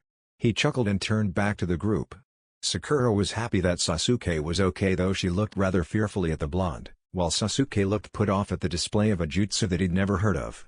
Either that, or he was upset that Haku managed to show him a true elite. Kakashi, Haku, and Zabuza were gobsmacked at the boy that had the Kubikirabocho resting on his shoulder with Gato impaled on it. Naruto-ni. The whole of the land of waves stood before them, armed and ready to war. This, of course, was before Naruto swung the sword and relieved it of the now lifeless body of the minuscule tyrant at their feet. They stared at him, then the corpse, then back to him. All jaws were dropped. You're free. He smiled. A month. That was how long her baby had been away from home. Tsunade sighed, which was quickly followed by a sigh from Shizune. They both missed the little ball of sunshine dearly. They knocked on the door to the Hokage's office. Come in. The buxom blonde and her apprentice entered before catching sight of Team 7 and the bright, goofy grin on the face of the blonde. Ah, Tsunade, Shizune-chan. Come in and hear about the exploits of Team 7. Naruto sat under a tree on the empty training ground 7, enjoying the silence. He and his team had been given the next week off to recuperate from their mission. Naruto maintained that it was some of the most fun he did since moving permanently to Konohagakure. He found it funny how they showed up in the Hokage's office merely seconds after they'd come in to report. The exploits of Team 7, huh? Tsunade said, raising a brow expectantly. The more collected of the two, Shizune looked several years younger after looking upon the face of her beloved younger brother. He could tell that she was taking his absence just as hard as his mother had been. Hell, Tsunade still looked as though she were ready to rampage if it sounded like anything untoward had happened to him specifically. "Alright, Jonin Kakashi and Team 7. Hiruzen greeted them professionally, his tone shifting to Hokage mode. "Welcome back from your mission. I take it you were successful?" Kakashi nodded crisply. "Yes, Hokage-sama." Hiruzen returned the nod. Full report. Kakashi launched into the tale of the past month, telling about the attack of Kirigakura's demon brothers, Tazuna's plea, the attack from Zabuza, and the final battle, all of which the blonde Junon had an active role in. Each word spoken made Hiruzen's brows rise higher, while the pride in the hearts of the two medical kunoichi swelled thicker and thicker. He told of the exploits of the whole team, though remained professional as he omitted the constant dates Sakura had asked Sasuke on, and the constant demands for a fight that Sasuke made to Naruto. Of course, Naruto continually dismissed his teammate as he was too busy helping in the hospital. He flinched when his sensei mentioned his whole getting stabbed deal, but grinned when he mentioned the one-kick victory he held over Zabuza. Afterwards, he picked up Zabuza's sword and speared Gato with it. When the clone returned to his side with the impaled corpse, he performed a sealless jutsu that allowed him to release a poison gas from his mouth. Truth be told, the whole final battle was kind of anticlimactic, but he healed Sasuke and Zabuza. Naruto nodded as the tall man, who now walked with an extremely subtle limp, and the girl who claimed to be his tool entered the Hokage's office. Hiruzen raised a questioning brow as Tsunade and Shizune swapped concerned looks. "The brat broke my spine with a kick," Zabuza grumbled, as though it pained him to admit. "He healed me after everything was said and done, but asked if I could teach him my water prison and hiding and mist techniques." Tsunade guffawed, thinking it was poetic justice in a way. He ran her son through with a sword, only to get spinal tapped in the end. Shizune, on the other hand, at least had the decency to attempt to stifle her laughter with a cough. Needless to say, that made Haku uncomfortable and pissed Zabuza off more than admitting that a kid broke his spine. Naruto only sighed in relief that his mother didn't try to kill his sensei, Zabuza, or him for the whole getting stabbed incident. Unless she was biding her time. Now that was a terrifying thought. "You've got to be kidding me," said Naruto as he analyzed the poison wielded by the demon brothers.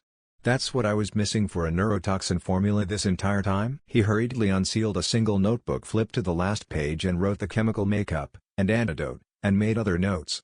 He was scribbling away, his pen moving so fast that it was making an audible sound. Needless to say, Naruto was a bit miffed. How had those two mediocre chunin know how to make neurotoxin this potent and he didn't? Though, to be fair, he could have gone to Yamanaka's flowers and just picked up some neurotoxin from there and analyzed it. But then that would have involved him running into Ino, and much like his pink-haired teammate, she would not shut up about the blessing from Kami-sama that was Sasuke Uchiha. If he was Kami's gift to the world, he would convert to Jashinism without hesitation. As if Kami herself wanted to challenge that, his fellow blonde strolled up to where he was situated and sat daintily beside him. She said nothing as he finished filling in the blanks that he left in the notebook, seemingly connecting the dots. Ino took note of the 3 open textbooks before him and 4 bowls, each housing a different liquid, or liquid component. With a satisfied sigh, he closed the notebook, and sealed it in the liquid-filled bowls in their respective scrolls before doing the same with his textbooks. "How was your mission?" Ino asked when his blue eyes bore into hers, messing even more with her confusing feelings. "When did you get back?" Earlier today." The other blonde shrugged and leaned back. "It was pretty fun, I guess." Inwardly, he was gushing about how he managed to liquefy that one poor bastard's insides with a single punch. It was a satisfying feeling, so much so that he released another self-satisfied sigh, topped with a nice smile. He didn't notice Ino's frown or the way she shifted uncomfortably. "Why didn't you come see me?" She could not believe she actually said that. "I would have liked to know that my friend was back from his mission. You know, the one I didn't know you were on until your sister told me." Naruto frowned a bit, but decided to tease her. "What are you, my wife?" That sent Ino's mind into a frenzy, the poor blonde girl subject to her own imagination conjuring images that were once ruled by Sasuke Uchiha, but were now dominated solely by the rather exotic-looking blonde before her. A heated blush painted her cheeks as her eyes glazed over. The sun had set over Kanehagakur, plunging the village into a darkness that was offset by the light of the full moon overhead, as well as the street lamps spread throughout the village. It had been a relaxing day for Ino Senju, née Yamanaka. Her beloved husband paid for an all-inclusive day of relaxation at the spa for her. She'd gotten a nice deep tissue massage, enjoyed a soak in the hot springs, and even had some crisp and rather expensive champagne. Yes indeed, Ino was the envy of the kunoichi in Kanehagakur. She and her husband were known as Konoha's blonde power couple. Neither of them were Kage, But due to the power they wielded, and her husband's position as head of Konoha Hospital, they were greeted as Senju-sama. She loved it, but it irritated her blonde bombshell to no end. Now at their home in the Senju compound, Ino ran through everything to make sure it was perfect. After all, such a caring and diligent husband only deserves the best. Eyes alight with the flames of determination, she stripped completely and put on her husband's cooking apron. She purchased it for him a while back for his birthday as a joke. It was garishly pink with purple accents and read "Kiss the Cook, or No Food." Of course, since it was from her, the blonde goofball loved it and always wore it. She would pay his levied fee, which for some strange reason always end up with her bending over the kitchen counter, not that she was complaining in the least, and he would make her a mouth-watering dinner complete with dessert. She'd heard about this somewhat cliché way of greeting one's husband from that damned forehead girl. She had Sasuke and Ino had Naruto, but that damn pink cat would always covertly try to shoehorn in on her happiness. In any case, she'd said that the Uchiha didn't like it. Given how two males were total polar opposites, Ino decided to try her hand at it. Styling her hair in a messy bun, she made her way to the front door and sat on her knees. Thankfully, she didn't have to wait long. The lock clicked and Naruto walked in with his briefcase in one hand and a bouquet of roses in the other. Ino felt her heart sing. Roses were her favorite flower. When his gaze met hers, she rose slowly before sauntering seductively closer to her husband. "Welcome home, Anata," she purred. His eyes wide, Naruto would set his briefcase down and wrap his arms around Ino's waist while she pressed her body against his. "Thanks, Ino-chan. How was your day?" "It was wonderful, thanks to you," she said, rubbing a hand across his broad chest and shoulders. "But I have a better question." "Yeah?" The roses were on top of his briefcase, now forgotten as his hands traversed her bare back and plump rear. "And what would that be?" "What would you like first? Dinner, a bath, or me?" Naruto, being ravenous for his wife, would press her roughly against the wall and assault her with his seasoned mouth. She loved it when he was rough. Her blonde pressed white-hot kisses to her neck and, after removing the pesky apron, across her bare breasts, down her taut tummy, until he reached the glistening valley of her Ino. Naruto gently shook the spaced-out blonde, as her nose started bleeding rather heavily. "Ino, come back to me." Green medical chakra coated his hand as he searched for any sign of damage in her body. He shook his head when he found that there was literally nothing wrong with her, wondering what caused the phenomenon of spontaneous nosebleeds. It was fascinating to the medic in him, since no matter how profusely one bled, it never subtracted from the body's natural amount of blood. In addition to that, there was never any damage done to any of the blood vessels in the nose or head to cause such powerful bursts of spontaneous bleeding. They were common in his uncle Jiraiya and they only happened when. "Great," he groused mentally. "And here we have another pervert. Hopefully she isn't too pervy around Ka-chan. Otherwise it'll get messy." Ino gave a violent twitch before she returned to the present. The bowels of her imagination was a dangerous place to be. Originally, she'd come to see if he wanted to go out sometime or get started on that lesson on poisons he agreed to all that time ago, but her little romp in Imagination Island left her wanting. With a defeated sigh, her pupilless cornflower blue eyes suddenly burned with the fire of determination. She had a plan. "Welcome back to the land of the living," said Naruto in a teasing manner. "Anyway, was there something you wanted or did you just want to hang out?" Ino scoffed. "Whatever, Whiskers. And yes to both questions, I actually wanted to see if you had time to teach me about poisons like you said a while back." Upon hearing the word poison, Naruto's eyes instantly lit up with excitement. He made a movement that could be considered a twitch, but when Ino blinked, they were nearly nose to nose. The female of the blonde duo could compare the heat in her face to an open furnace. She had to admit though, his excitement was rather contagious. "Do you want to go to the hospital, the flower shop, your house, or my house?" he asked, barely containing his mounting excitement. Your house, I guess." She shrugged. "An excellent choice," he said. "My mom and sister are at the hospital, so we'll be alone. No distractions." With an excited squeal that was completely out of character for this rather masculine Janan, he scooped Ino up bridal style and took off in a blur of white and blonde. In his excitement, he missed the fact that Ino resembled a blonde tomato. Tsunade and Shizune shared a smile as they made the trek back to the Senju compound. It was good to have their little ball of sunshine back in the village. Tsunade had gone on a verbal rampage after Team 7 was dismissed and the former Kirinin were led to TNI where they would be interrogated and detained for roughly 78 hours. She wanted to break the man that dared hurt her little Sochi. Shizune was quiet about it, but she nodded her agreement, her dark eyes hard as she glared at the tall man. There was an itch at the back of her throat that usually came when she wanted to use her signature jutsu and poison someone. and she wonders why Naru-chan has the responses he does. Tsunade thought once the other woman explained why she cleared her throat when she gets riled up. It was funny how the little blonde resembled the perfect fusion of master and apprentice, with little dashes of Jiraiya or Orochimaru every now and then. Headstrong, but kind-hearted. Gentle, but viciously brutal to the point of sadism in battle. Intelligent, but ever thirsty for knowledge. Goofy enough to make anyone underestimate him, but strong enough to make anyone fear him. Truly, the heir to the Senju was a walking disparity. Tsunade found it rather enchanting to watch the complex being that was her baby boy, a weird way to describe one's child, but whatever, it worked well enough. "Where do you think Itoto-kun will take us, Tsunade-sama?" Shizune asked. The boy said that he would treat them to dinner tonight, but remained secretive when they tried to coax it out of him. Unfortunately, Shizune had already gifted him the book that could have been used as a bargaining chip. The older woman looked thoughtful as they entered their home. "Probably somewhere with a Seiken Dengo." Tsunade-sama? What is it, Shizune?" The dark-haired apprentice to the Sannin pointed at a second pair of shinobi sandals that rested neatly next to the black pair that Naruto wore. In comparison, the other pair were slightly small in size, possibly belonging to a young girl.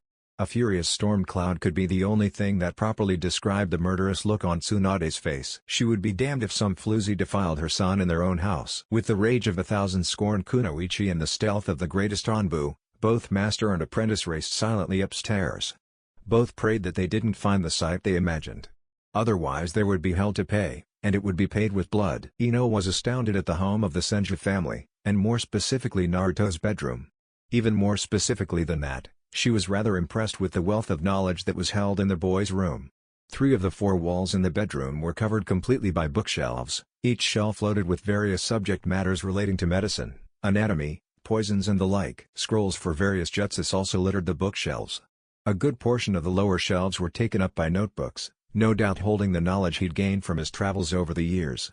There was even a couple scrolls that held the Sunagaku symbol on them. Curiously, Ino opened it and read medical water release, jellyfish. "You can use water release?"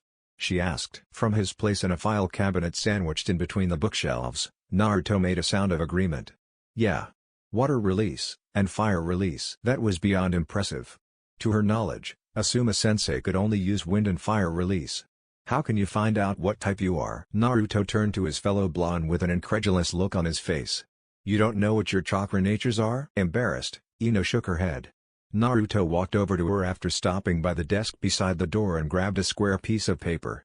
Holding it towards the girl, she looked at it then turned her expectant gaze to him. He gestured for her to take it. She did, and that was when he started his explanation. "That is litmus paper, a highly conductive paper that reacts differently to the different chakra natures. Go ahead and pour your chakra into it." Ino did, but what happened next startled her. In a threefold reaction, the paper ignited, then was immediately doused by the paper soaking itself, only for it to crumble into dust afterwards. Ino stared at Naruto dumbfounded. Naruto raised an impressed brow and nodded appreciatively. "Fire release, water release, and earth release," Naruto noted. "Both highly ironic, and would make you training with me extremely easy." "You'd train with me?" Ino asked. Her teammates were either too lazy or too engrossed in needing to train with her, not that she bothered outside of team meetings. However, she had a plan now. Naruto nodded with a non-committal shrug. "Well, we're friends, aren't we?" "Friends don't avoid each other," Ino countered teasingly. Once again, Naruto shrugged. "Friends also don't blather on about a boy that's little more than an arrogant prick." Ino scoffed. Deep down, she knew the other blonde was right. "Anyway, do you know how to do any water release and fire release jutsu?" "Yeah," he said, putting a single notebook and textbook down on his desk, followed by some corked vials of liquid. "But we can do that another time, since you originally came for poisons." Without another word, Ino sat at the desk while Naruto stood over her. He was so close, she could feel his warmth. It wasn't normal to be so warm, and yet he was. All of a sudden the bedroom door flew off its hinges and crashed through the window. In the doorway stood his voluptuous mother and lithe sister, both carrying the looks of righteous fury on their faces. Ino jumped and squeaked frightened, pressing as close as she could to the only male in the room. Naruto sighed and looked tiredly to the two older women. "Hi Ka-chan." He grinned. "Hi Ne-chan." "Sochi-kun," Tsunade started in a sickly sweet tone. "What is she doing here?" He looked down to Ino, who looked as though she were trying to phase through his chest in order to hide. With a sigh, he detached the younger blonde female from himself and sat her back down. "Initially, I was going to teach her some stuff about poisons. he admitted. The change in Shizune was instant as she clambered past her master and planted herself on her little brother's bed, intent on listening to this lesson. Pride was evident on her face. Tsunade shrugged and leaned against the doorframe, waving her hand as though to say continue. The sensuaire sighed. "Alright then, let's get started then," he said, rolling his shoulders. "First and foremost, it is wholly inaccurate to label everything in this particular subject as a poison." "What do you mean?" she asked, her brows furrowed. "A poison is a toxin that is ingested or administered through contact. Take a mushroom, for example. Some have poisonous spores and are just innately poisonous. They cannot control whether or not they administer their toxins. A venom, on the other hand, is a toxin that is injected directly into a wound. Take for example a spider or snake. They can control whether or not they administer their particular toxin." Ino nodded. It made sense, though it made her wonder why the whole group was regarded as poisons. "Now there are many different kinds of toxins, for too many to even begin to name, but I use only 4. The first of which is a hallucinogen. Despite my chakra control, I cannot perform genjutsu, which is weird, but I developed my own brand of this toxin when we went to the Genjutsu Tree Village. As the name suggests, it causes the victim see hallucinations, similar to a genjutsu, but with no chakra usage. Follow me so far?" Ino nodded, clearly fascinated. She couldn't wait to tell her mom and dad about this. "And the other 3? Hemotoxin, cytotoxin, and neurotoxin." "You finally got the complete formula for neurotoxin?"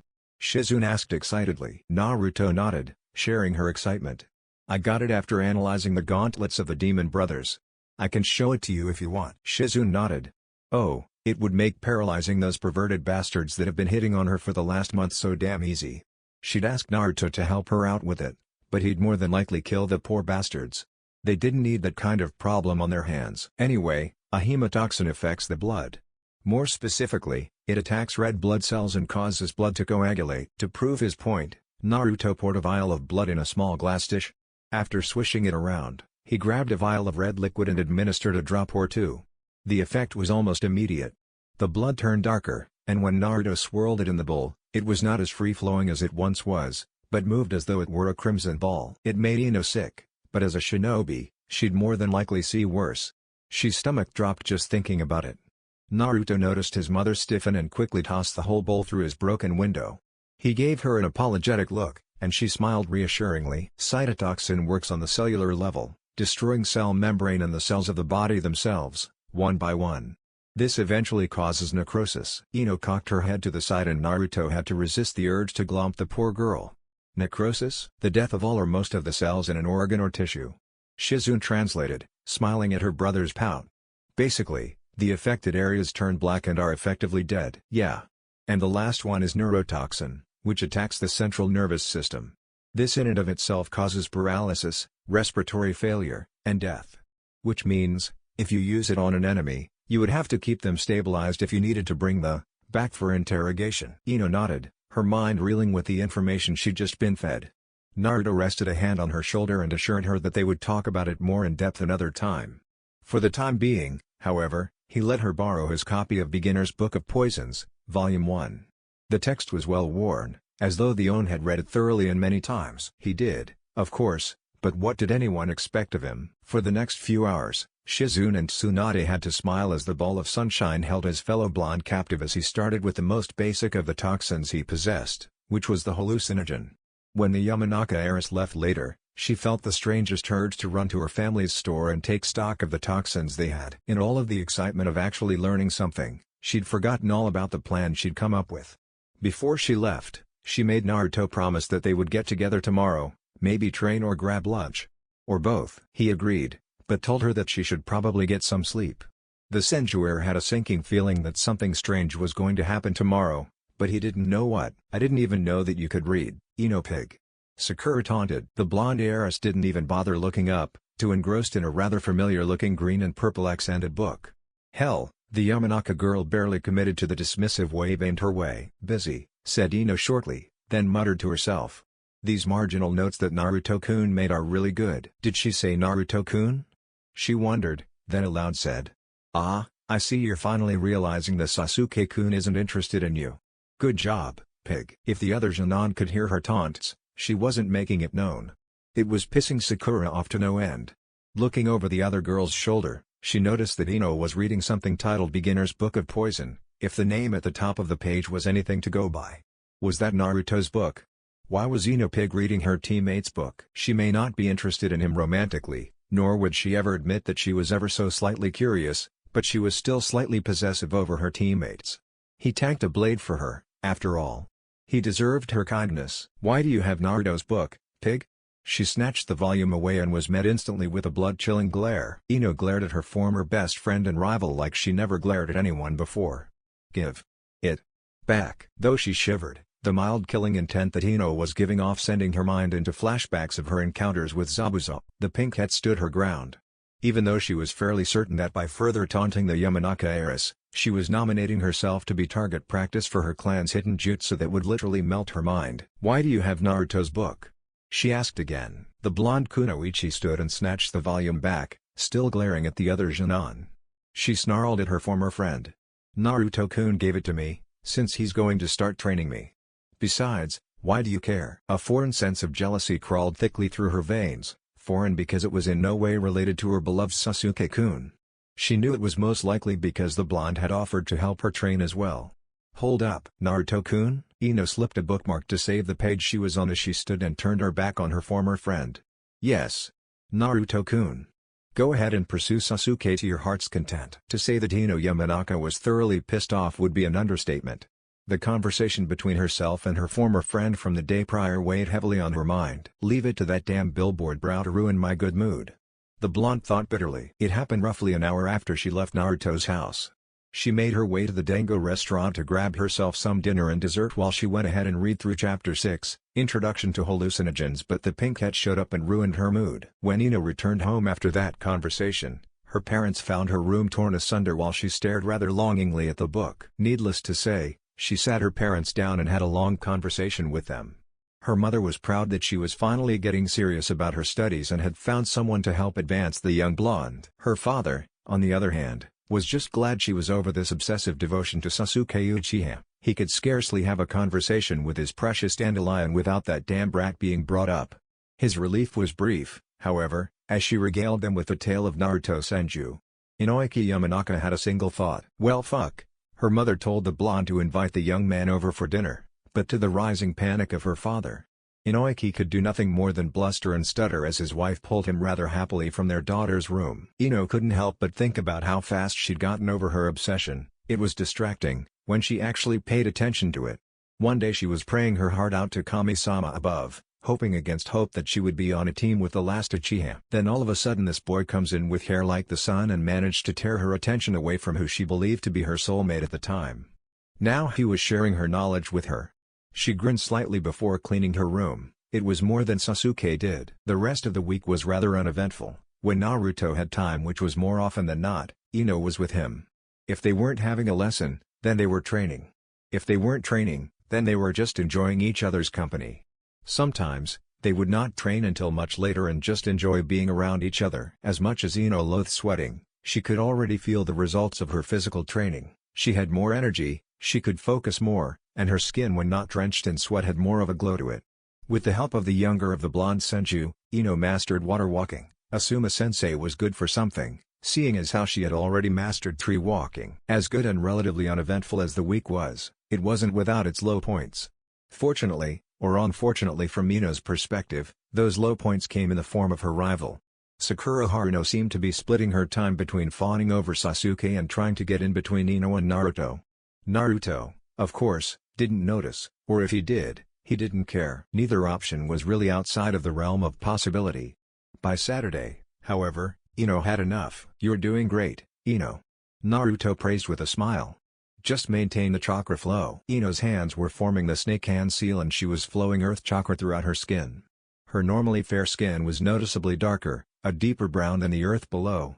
Deep in concentration, her entire body was soon that earthy brown color. It was only Ino's platinum blonde hair that retained its original color. After about an hour, the female Junon was starting to tremble, and after a few more minutes, she dropped the jutsu. That was excellent, Ino. Naruto jumped in excitement. You've come a long way in a week. Kind of making me jealous. Ino blushed at the praise. Only because I had an awesome teacher. The other blonde smiled, but soon found that they were no longer alone. Pink and Black sauntered onto the field, one looking bored, while the other looked instantly annoyed. Ino looked to the sky, and by Kami, she could swear that she saw her good mood take off like a damn bird. Naruto noticed his friend tense up, and followed her glare to his teammate. The pink cat was also sending her own glare to the other blonde. Now Naruto was the furthest thing from an idiot as possible, but he did have his airheaded moments, and for the life of him, he couldn't figure out the source of the problem. As far as he could tell, Ino was over Sasuke, so it couldn't be that. Could it? "What are you doing here, Ino pig?"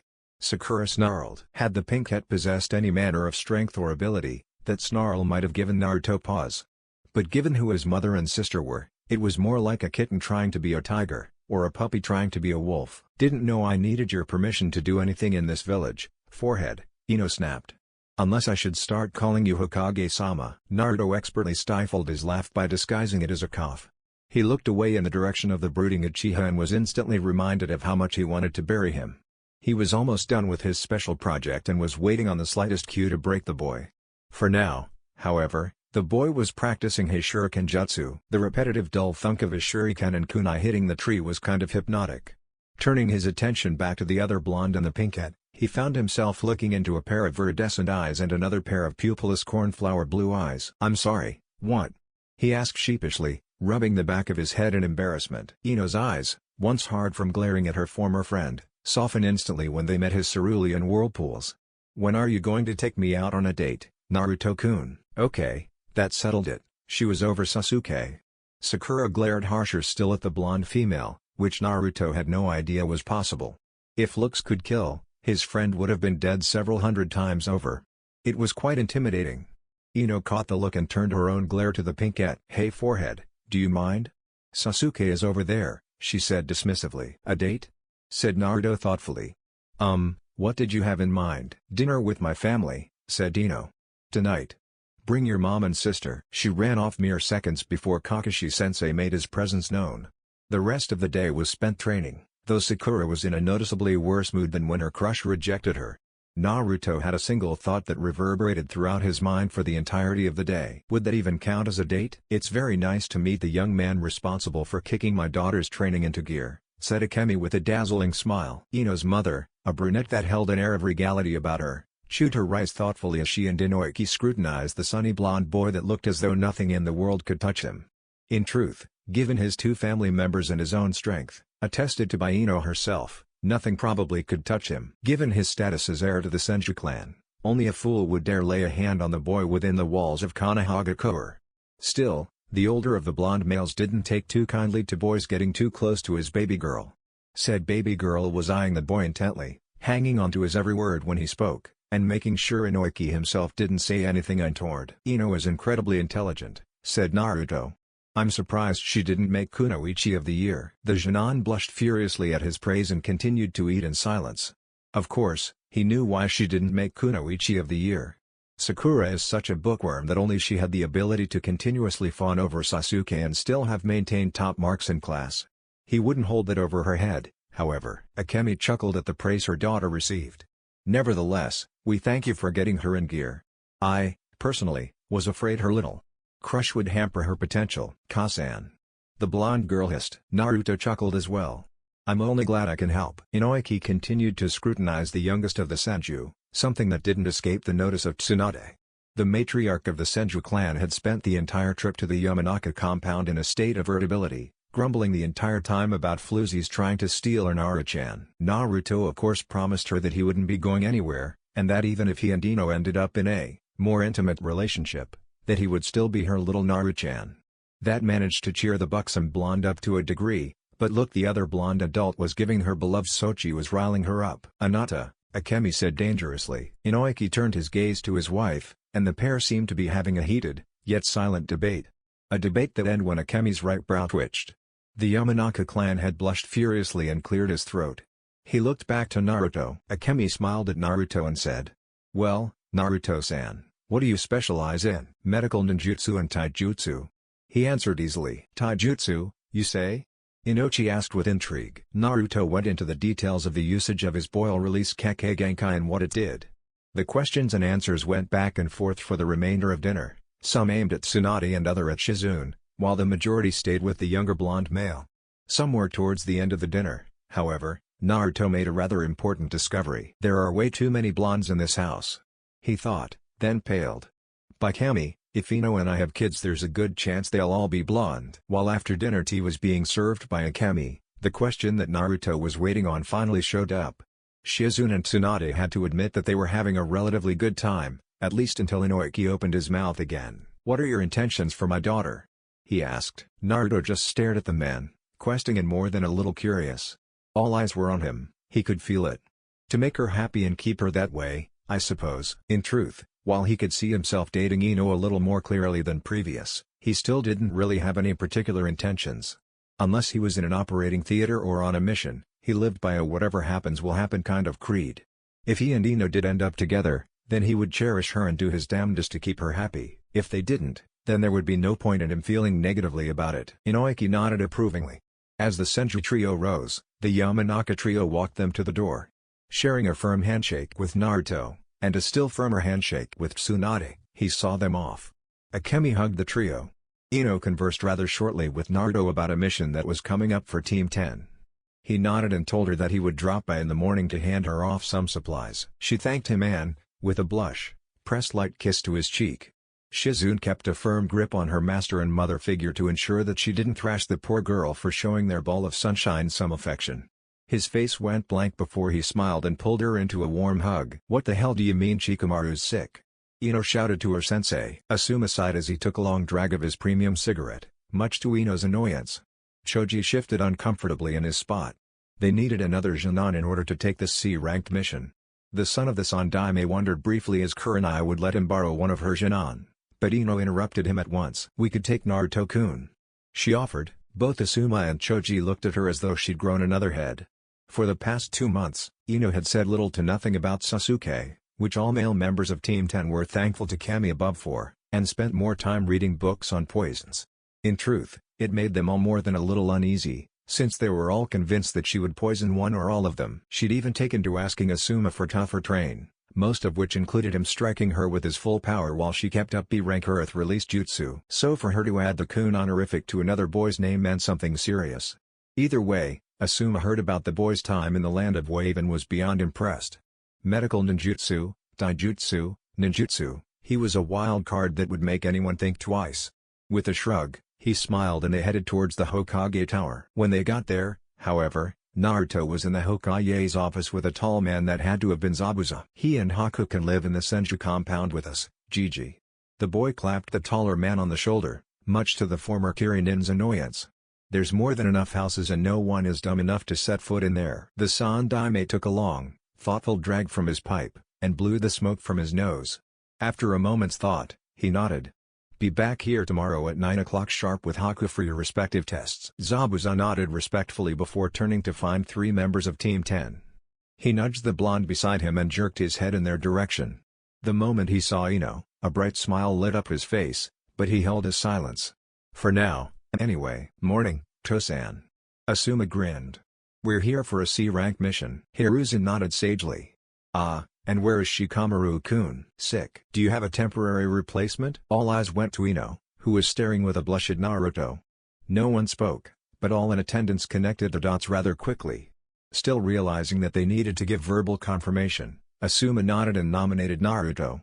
Hiruzen asked if it was okay with the blonde in question, which he answered with an emphatic yes. After receiving the mission scroll, which detailed the delivering of a scroll to Mifune Dono of the Land of Iron, Team 10, Naruto and Zabuza left to pack for a month-long trip. Asuma stayed back to talk to his father, however, curious about the second blonde he managed to pick up. "Anything I should know about him, Tosan?" Hiruzen hummed thoughtfully. "According to Kakashi, he's powerful and despite initially freezing up, he quickly handled it. If there is a hospital, he will more than likely stray to it. Other than that? No." Asuma nodded. Wild card, indeed. Chapter 8. The trip to the Land of Iron started out on an extremely positive note for Ino. First, the target of her affections agreed to join her team as the temporary stand-in, quite excitedly she liked to add. Then he came to her house and gave her a kit of shinobi tools. With both of her parents present, she jubilantly opened her gift. The box itself was black and embossed with the Senju crest on the top, tied rather elegantly in an amethyst bow. That detail alone got a girlish squeal out both of the Yamanaka females. Inoiki flinched violently, as he was wholly unprepared for such a sound at such an hour, spilling his piping hot coffee all over his outfit. Naruto gave his fellow blonde an apologetic grimace as the older man hissed in pain at the contact of scalding liquid. Within the box lay a set of 10 serrated kunai, 28 serrated shuriken, 40 neatly lined senbon, and a single lilac. Her breath hitched at how beautiful they were, each kunai possessing a hilt that looked like a rose. The girl looked to her crush with stars in her eyes. He grinned and lifted the top portion from its resting place. Ino gasped to find even more, 4 smoke bombs laced with hallucinogens, 20 pellets of his own design that he simply called haze pellets, and a gas mask that went over her nose and mouth to protect her from any airborne toxins. Like her outfit, it was purple, and instead of bearing the insignia of Konoha, it bore the crest of the Yamanaka clan. Inochi gave a low whistle of appreciation, while holding his teary-eyed wife. Ino herself was robbed of words, convinced that no words could convey the gratitude her very soul was shouting loudly. She pounced on the poor blonde, knocking him over as he held her tightly. When the duo met up with the rest of Team 10, it was instantly obvious that something happened to Ino. She didn't complain about Asuma lighting his premium cigarette, nor did she complain about Choji enjoying his favorite brand of chips. Both males of the team swapped concerned looks, having a silent conversation the entire time. "This is it. Today's the day, Choji. We can only be thankful that Shikamaru isn't here, but we must remain strong." Asuma's look seemed to convey. Choji nodded a single time. "I know, Asuma-sensei. Don't worry though, my clan has a strong constitution, so I'll taste any food she cooks first.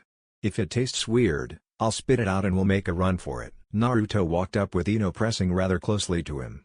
"Hey Choji. Asuma-sensei. What you whispering about?" Both men swapped looks before staring dumbly at the male of the two blondes. Asuma took the cigarette from his mouth and examined it closely. Likewise, Choji examined his chips to make sure they weren't spiked with anything. The heir to the Sarutobi clan and the heir of the Akimichi clan were highly confused. They could have sworn that conversation had taken place within their minds. They were actually whispering the whole time? Muttering something about embarrassing senseis and teammates, Ino claimed Naruto's hand and dragged him past the village gates. Asuma and Choji shared one more look before beginning their journey. Sakura Haruno was not having a good day. Looking back on it as the sun set, she wasn't at all surprised when she felt tears creeping down her cheeks. The pain in her chest was beyond anything she'd ever felt, a dull ache that was still somehow sharp and stabbing. Sakura was accustomed to rejection at the hands of her crush, or at the very least, that was what she would continue to tell herself. Wanting something else to feel the pain constricting her heart, she grabbed the photograph of her graduating class and cocked her arm back with the intention of smashing it against the wall, but her eyes landing on the unsmiling form of Sasuke Uchiha. She froze as she stared into the photograph, his dark eyes immortalized in the prettiest frame she could create. Everyone else in the picture had their faces scratched out, the only exceptions being herself and Sasuke. Sakura couldn't even begin to count how many times she would stare at the image and allow her imagination to run rampant, fueling her already obsessive love. Her heart clenched painfully as a fresh wave of tears flowed. With a scream of coalescing rage and pain, she threw it, reveling in the loud shattering of glass. "Good morning Sasuke-kun." Sakura greeted in earnest as she handed him a bento box. "I made this for you." The last of the Uchiha clan glared at her with a look of deepest loathing and went to practice his fire-release jutsu until Kakashi-sensei showed up. With a sigh, she moved closer to her crush to cheer him on as he released string after string of fireballs. As per usual, he ignored her and continued training. "Great job, Sasuke-kun." She smiled brightly at him, beaming with pride. Her Sasuke-kun was truly one of the most powerful shinobi of their generation. The boy of her dreams looked her in the depths of her viridescent eyes. "What did you do this entire time? You shouldn't just wait for Kakashi to come before you get any training done." Sakura was taken aback. Had what he said been any different, perhaps more positive, it would have been a scene straight out of her sweetest dreams. She shrank back before a nice plan popped into her mind. "How about you train with me?" she asked with a smile. "Then we could get stronger together.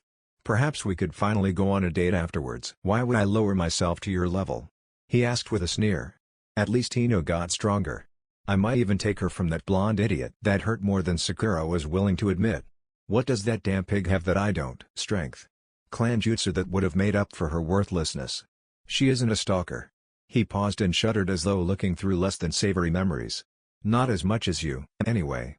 Besides, she started taking being a shinobi serious, that alone would make someone want to save her, instead of dead weight. That hurt worse than the previous statement.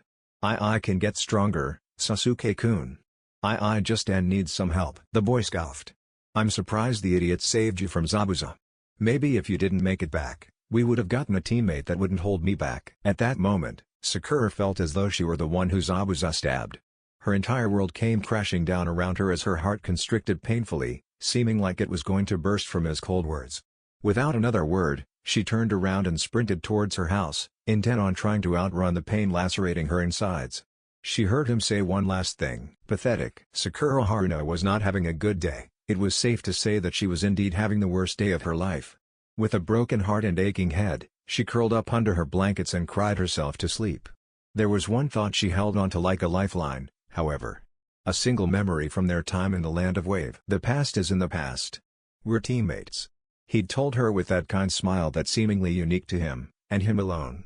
If you need help training or anything, just know I'm here to help. Naruto's arms were crossed in front of his face as he slid backwards, his feet planted in the snow. Ino appeared in front of him, her arms and legs coated in dark brown earth-release chakra. With her appendages harder than diamond, she was able to resist Naruto's punches. He was holding back by a lot, but it was alright. She threw a wicked punch that was slapped away, then attacked with an elbow to his chest. Naruto caught the attack, and went to headbutt her. Faster than he could react, pain shot through his forehead. When he looked, he saw that her entire face was the same color as her arms and legs. Ino spun low, going for a leg sweep. Naruto backflipped away from the other blonde and had to block a punch that would have more than likely hurt more than he would have liked to admit. She grabbed his arm and shifted her weight in the way he'd taught her the week prior to them arriving in the Land of Iron. Naruto was more than a little surprised when he found himself suddenly weightless. The air in his lungs seemed to flee at once when his back met the snow-covered ground with a force he wouldn't have thought possible from the other blonde. In a flash, she was over him with one hand on his throat and the other aiming one of her specially made kunai at his heart. He was proud of her progress. Every break they'd taken on 3-week trip to the snowy country was usually spent training. Sometimes the training was more aggressive, while others were spent working on chakra control.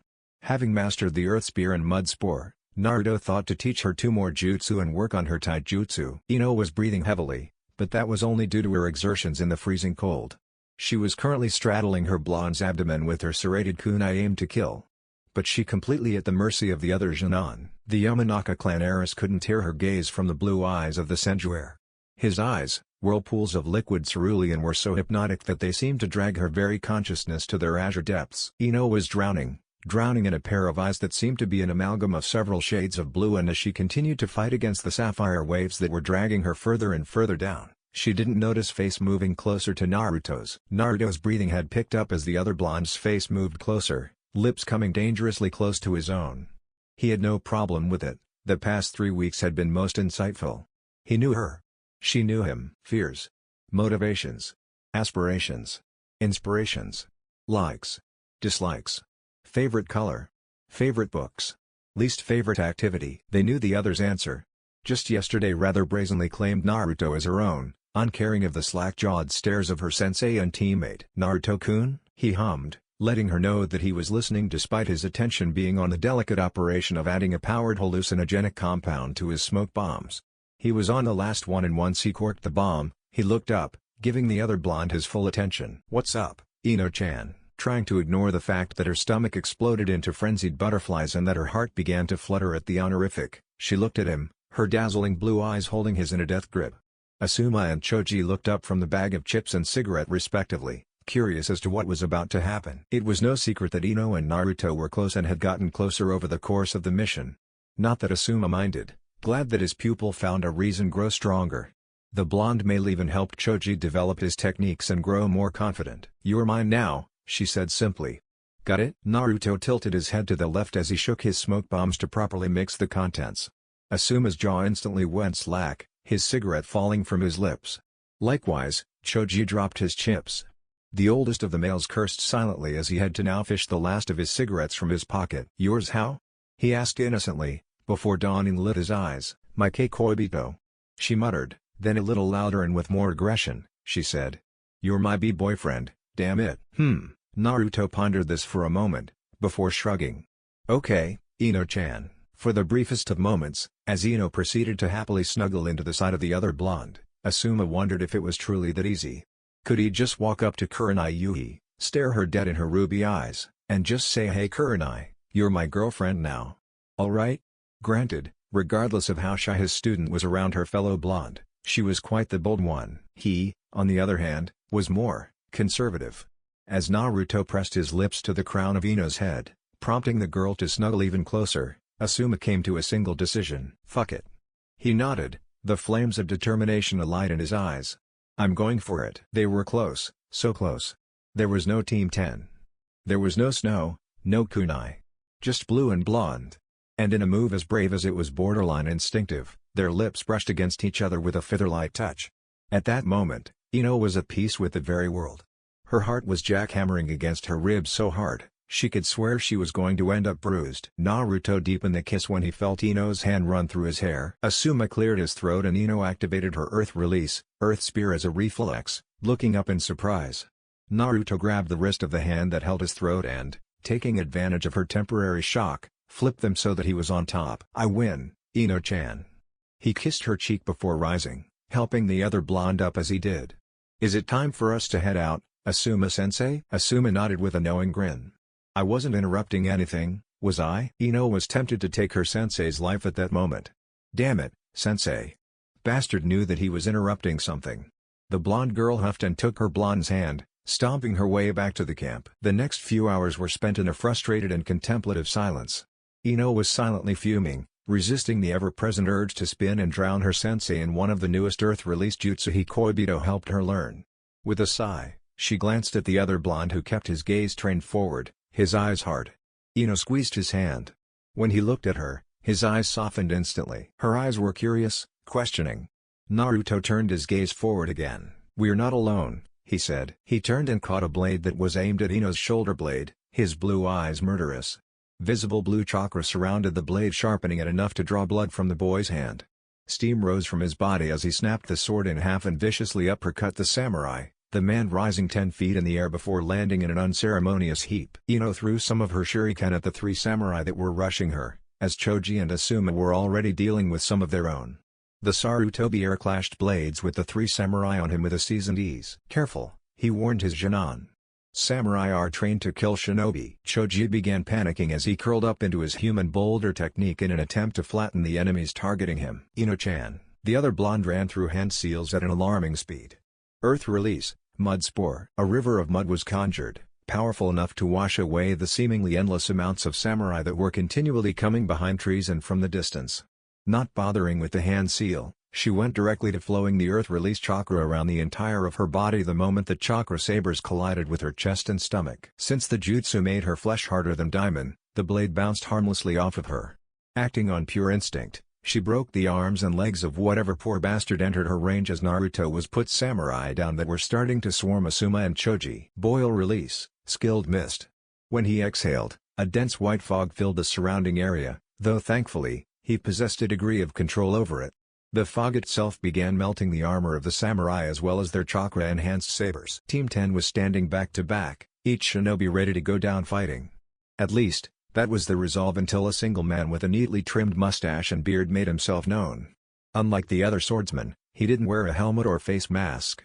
His very presence, much like Naruto's at the moment, oozed power gained from mastery over one's mind as well as one's blade. All other samurai ceased their movements when he arrived. Mifune-sama, why are you attacking our guests? The man asked, the power in his voice belying the age so apparent in his face. Especially one so honored? Honored?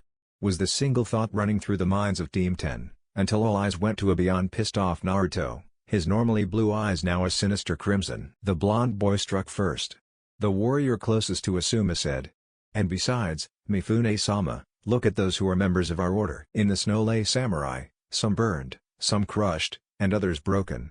A majority was missing their armor and weaponry.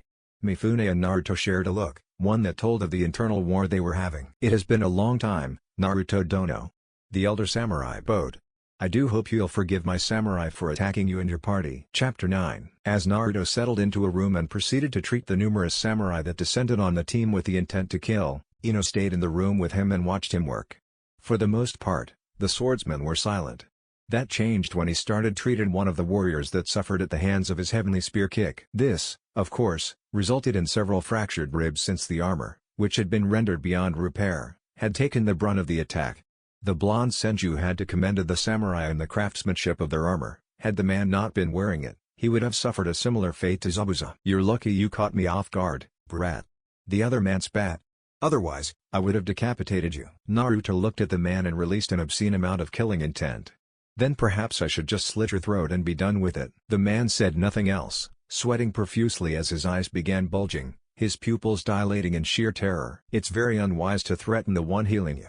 For all it takes is a little inconsistent chakra control." As he was explaining, he added some wind chakra to his hands, resulting in a bloody gash on the man's torso.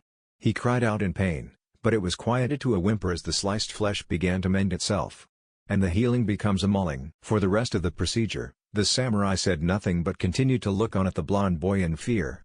The blonde Junon were silent as well, Ino staring protectively at her boyfriend. He taught her how to fight, how to utilize more than just her clan secret techniques.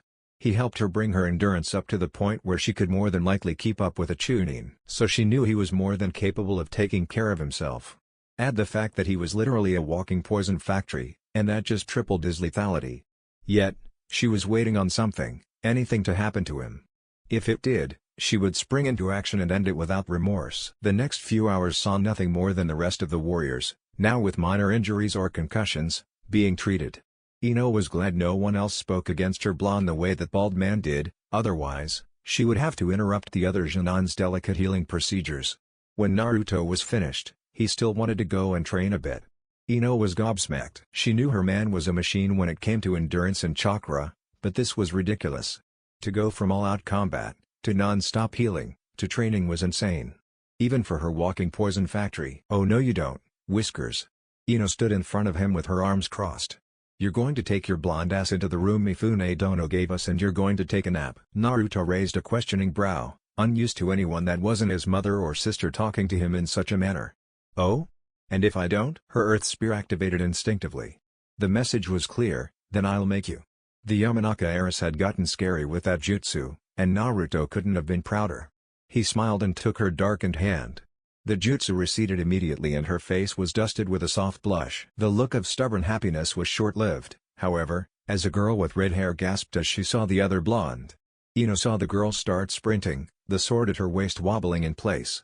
She was suddenly all over Naruto, nuzzling him and cooing at him, despite his apparent confusion. Ino was instantly pissed.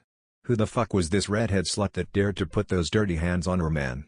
After what felt like ages, but was really just a minute and a half, the other girl realized that she and her hero weren't alone. She regarded Ino with the same confusion that Naruto gave her. "I'm sorry," his brow furrowed as he held Ino's hand tighter as he stepped away from the strange swordswoman. "Do I know you?" The redhead pouted. "That's mean, Naruto-sama. You saved my mother's life 4 years ago, and I would remember those exotic whiskers anywhere." Recognition lit his azure eyes. "Akiko? Wow. You've really grown up." Ino was at a loss and remained that way even when Naruto explained that he saved Mifune Dono's sister-in-law when she was on the brink of death, a feat that was only possible because his mother and sister were operating right beside him.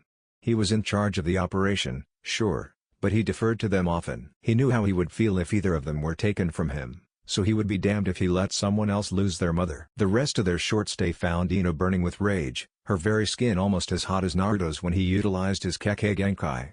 The slut, Akiko as she was apparently named, kept brushing against and bumping into Naruto in coy, flirty ways. Naruto didn't seem to notice, too busy making sure that Ino was properly cared for in a foreign place. It warmed her heart to see her ignore her advances, but the way she kept regarding him as Naruto-sama was grating against her patience. The redhead caressed his name like lover, tasting it provocatively with her slutty tongue. Ino caught the way she would purr at him and try to press herself against him, and it was taking every ounce of willpower that she possessed not to put the floozy in the ground. That was, of course, before they were about to leave and the homewrecker tried one last attempt to steal her blonde away. The samurai prepared an apologetic feast, one that had Choji drooling and Asuma gaping. Mifune was trying to ensure the friendship of the Senjuer, as he and his family saved someone very close to him. Losing their friendship over a misunderstanding would be tantamount to killing his sister-in-law with his own blade. The redhead walked up to Naruto, gazing up at him with those smoldering gray eyes. Ino instantly knew that she was not going to like what the girl was going to say next. She didn't. "Shall I run you a bath before the feast, Naruto-sama? Would you prefer the feast first?" She paused for effect and Ino, in that one moment, was prepared to launch Konohagakure into a full-scale war. "Or would you like me?" Grabbing her blonde, Her sensei, and chubby teammate, Ino made her way out of the temple they rested in and started the journey back to Konoha in an irate silence. Needless to say, the trip back home was extremely awkward for the other two males on the team. Ino was pissed just thinking about the mission that happened 2 months prior. She was preparing to deliver a bouquet of flowers to the sensei of teammate from her own sensei, and though she was still livid at the thought of that home-wrecking slut, she was rather impressed with her own handiwork. She was also impressed that she didn't make a trip back to the Land of Iron specifically to bury the girl. Though that situation, no matter how awful for Ino to recall, had nothing on the current one that was happening right in front of her eyes. The moment they returned, Ino still hadn't recovered from her irritation. With the most innocent gaze she could muster, she turned to her blonde and smiled. "Welcome home, Naruto-sama." The look on his face was thunderous, though she knew he wouldn't do anything to harm her. "Ino-chan. If you call me that again, I'll choke you." Ino would never admit to how moist that made her. She wasn't that kind of girl, but there was something about the low, rumbling warning in his voice that made it seem so hot. Instead, she mewed as she pressed herself provocatively against his body. "You promise?" she purred. Choji choked on some of his chips and Asuma's cigarette fell out of his mouth, though the look in the bearded Jonin's eyes said that he was taking notes for his own romantic endeavors. He dismissed them and Naruto pulled the other blonde into a hug and teleported them away. When she felt them stop moving, Naruto released his hold on her. Afraid that she pushed him too far, she rushed back into his warm embrace. "What's wrong, Ino-chan?" She looked up into his eyes, searching for any sign that he was upset. "I don't like her," he chuckled, before gently brushing a stray strand of hair behind her ear. "She can be a bit much."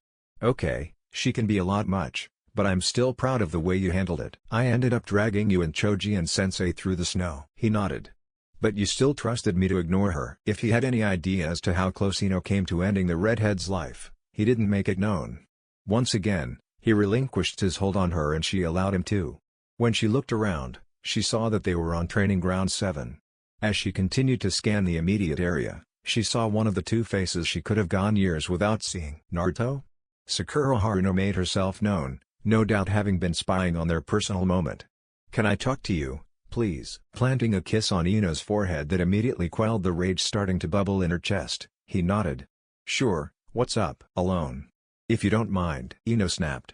"Whatever you want to ask him, you can ask in front of me, forehead." Naruto nudged her temple with his nose. "Be nice, Ino-chan. But anyways, what can I help with?" I wanted to see if that offer for training was still open." She muttered, though it was clear by the light in her eyes that her resolve was stealing. "I'm tired of being afraid, and I want to get stronger. Can you please train with me?" Ino, having delivered the bouquet to the red-eyed Jonin while lost in memories, found herself traveling to Training Ground 7. Despite the extensive training he was giving Sakura, Naruto always made time for her, taking her out on dates, just spending time with her, bringing her lunch to the flower shop, training with her, and continuing their poison lessons. The lesson they had the week prior was an in-depth overview on hemotoxins that somehow ended up with them in a heated makeout session that was almost caught by Shizune. Luckily, the two heard the Jonin-level medic and separated just in time. Shizune, however, thoroughly interrogated her precious little brother when the other blonde left later that day. The blonde Jonin blushed at the memory as she made her way onto Training Ground 7, her face heating dangerously, and as she saw how close the pink hit was sitting next to her man, Ino felt a righteous fury ignite in her stomach.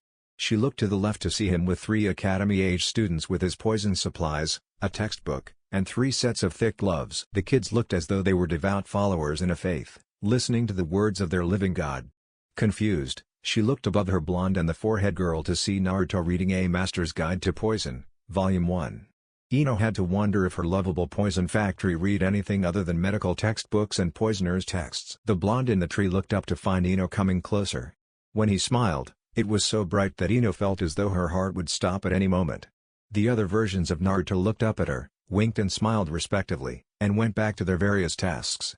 Jumping out of the tree, he landed in front of Ino and pressed a sweet kiss to her unsuspecting lips. This pulled a quiet moan from the blonde girl, though it was unfortunately loud enough to pull the attention of Sakura and the academy students. The Yamanaka heiress blushed in embarrassment as the 3 kids walked up to her. She could swear that the girl of the trio was glaring murderously at her. "Hey boss," started the boy with the ridiculously long blue scarf in a teasing manner. "Is that your girlfriend?" Naruto nodded with another bright smile. "Ino-chan, this is Konohamaru, Udon, and Moegi. My little minions." "Udon, The kid, who looked in desperate need for a tissue for his nose, smiled at the Jinan. Konohamaru scrutinized the blonde girl with a careful eye, a watchful little brother making sure that his boss was good. Moegi, the girl with rather odd twin tails as a hairstyle, continued to glare silently at Ino, a look that the older girl returned twofold. "Moegi-chan, be nice," the blonde boy warned the orange-haired girl to him with a look that Ino found almost eerily familiar, hauntingly familiar. When she looked over at Sakura, she could see that Sakura was giving his clone the same look as they discussed medical and combat applications of jutsu medical water release, jellyfish. Sure, she was actively participating in the discussion, but she was eyeing him in a manner that was becoming more familiar the more she looked at it. The Academy trio, known as the Konohamaru Corps, went back to the waiting blonde clone with the poison supplies. They jumped back into the lesson immediately and listened as though he were their actual teacher and not a fresh out of the academy Jinan himself. Though, to be fair to her Koibito, there was nothing fresh out of the academy about him with the exception of rank. After sneaking another kiss, one that Sakura shot a hateful look towards, the couple sat and he whipped out an earth release scroll that was titled Swamp of the Underworld. Her eyes lit up with excitement as she and Naruto immediately went into the theory of the technique, before they started practicing. After some time passed, Sasuke and Kakashi made their way onto the field.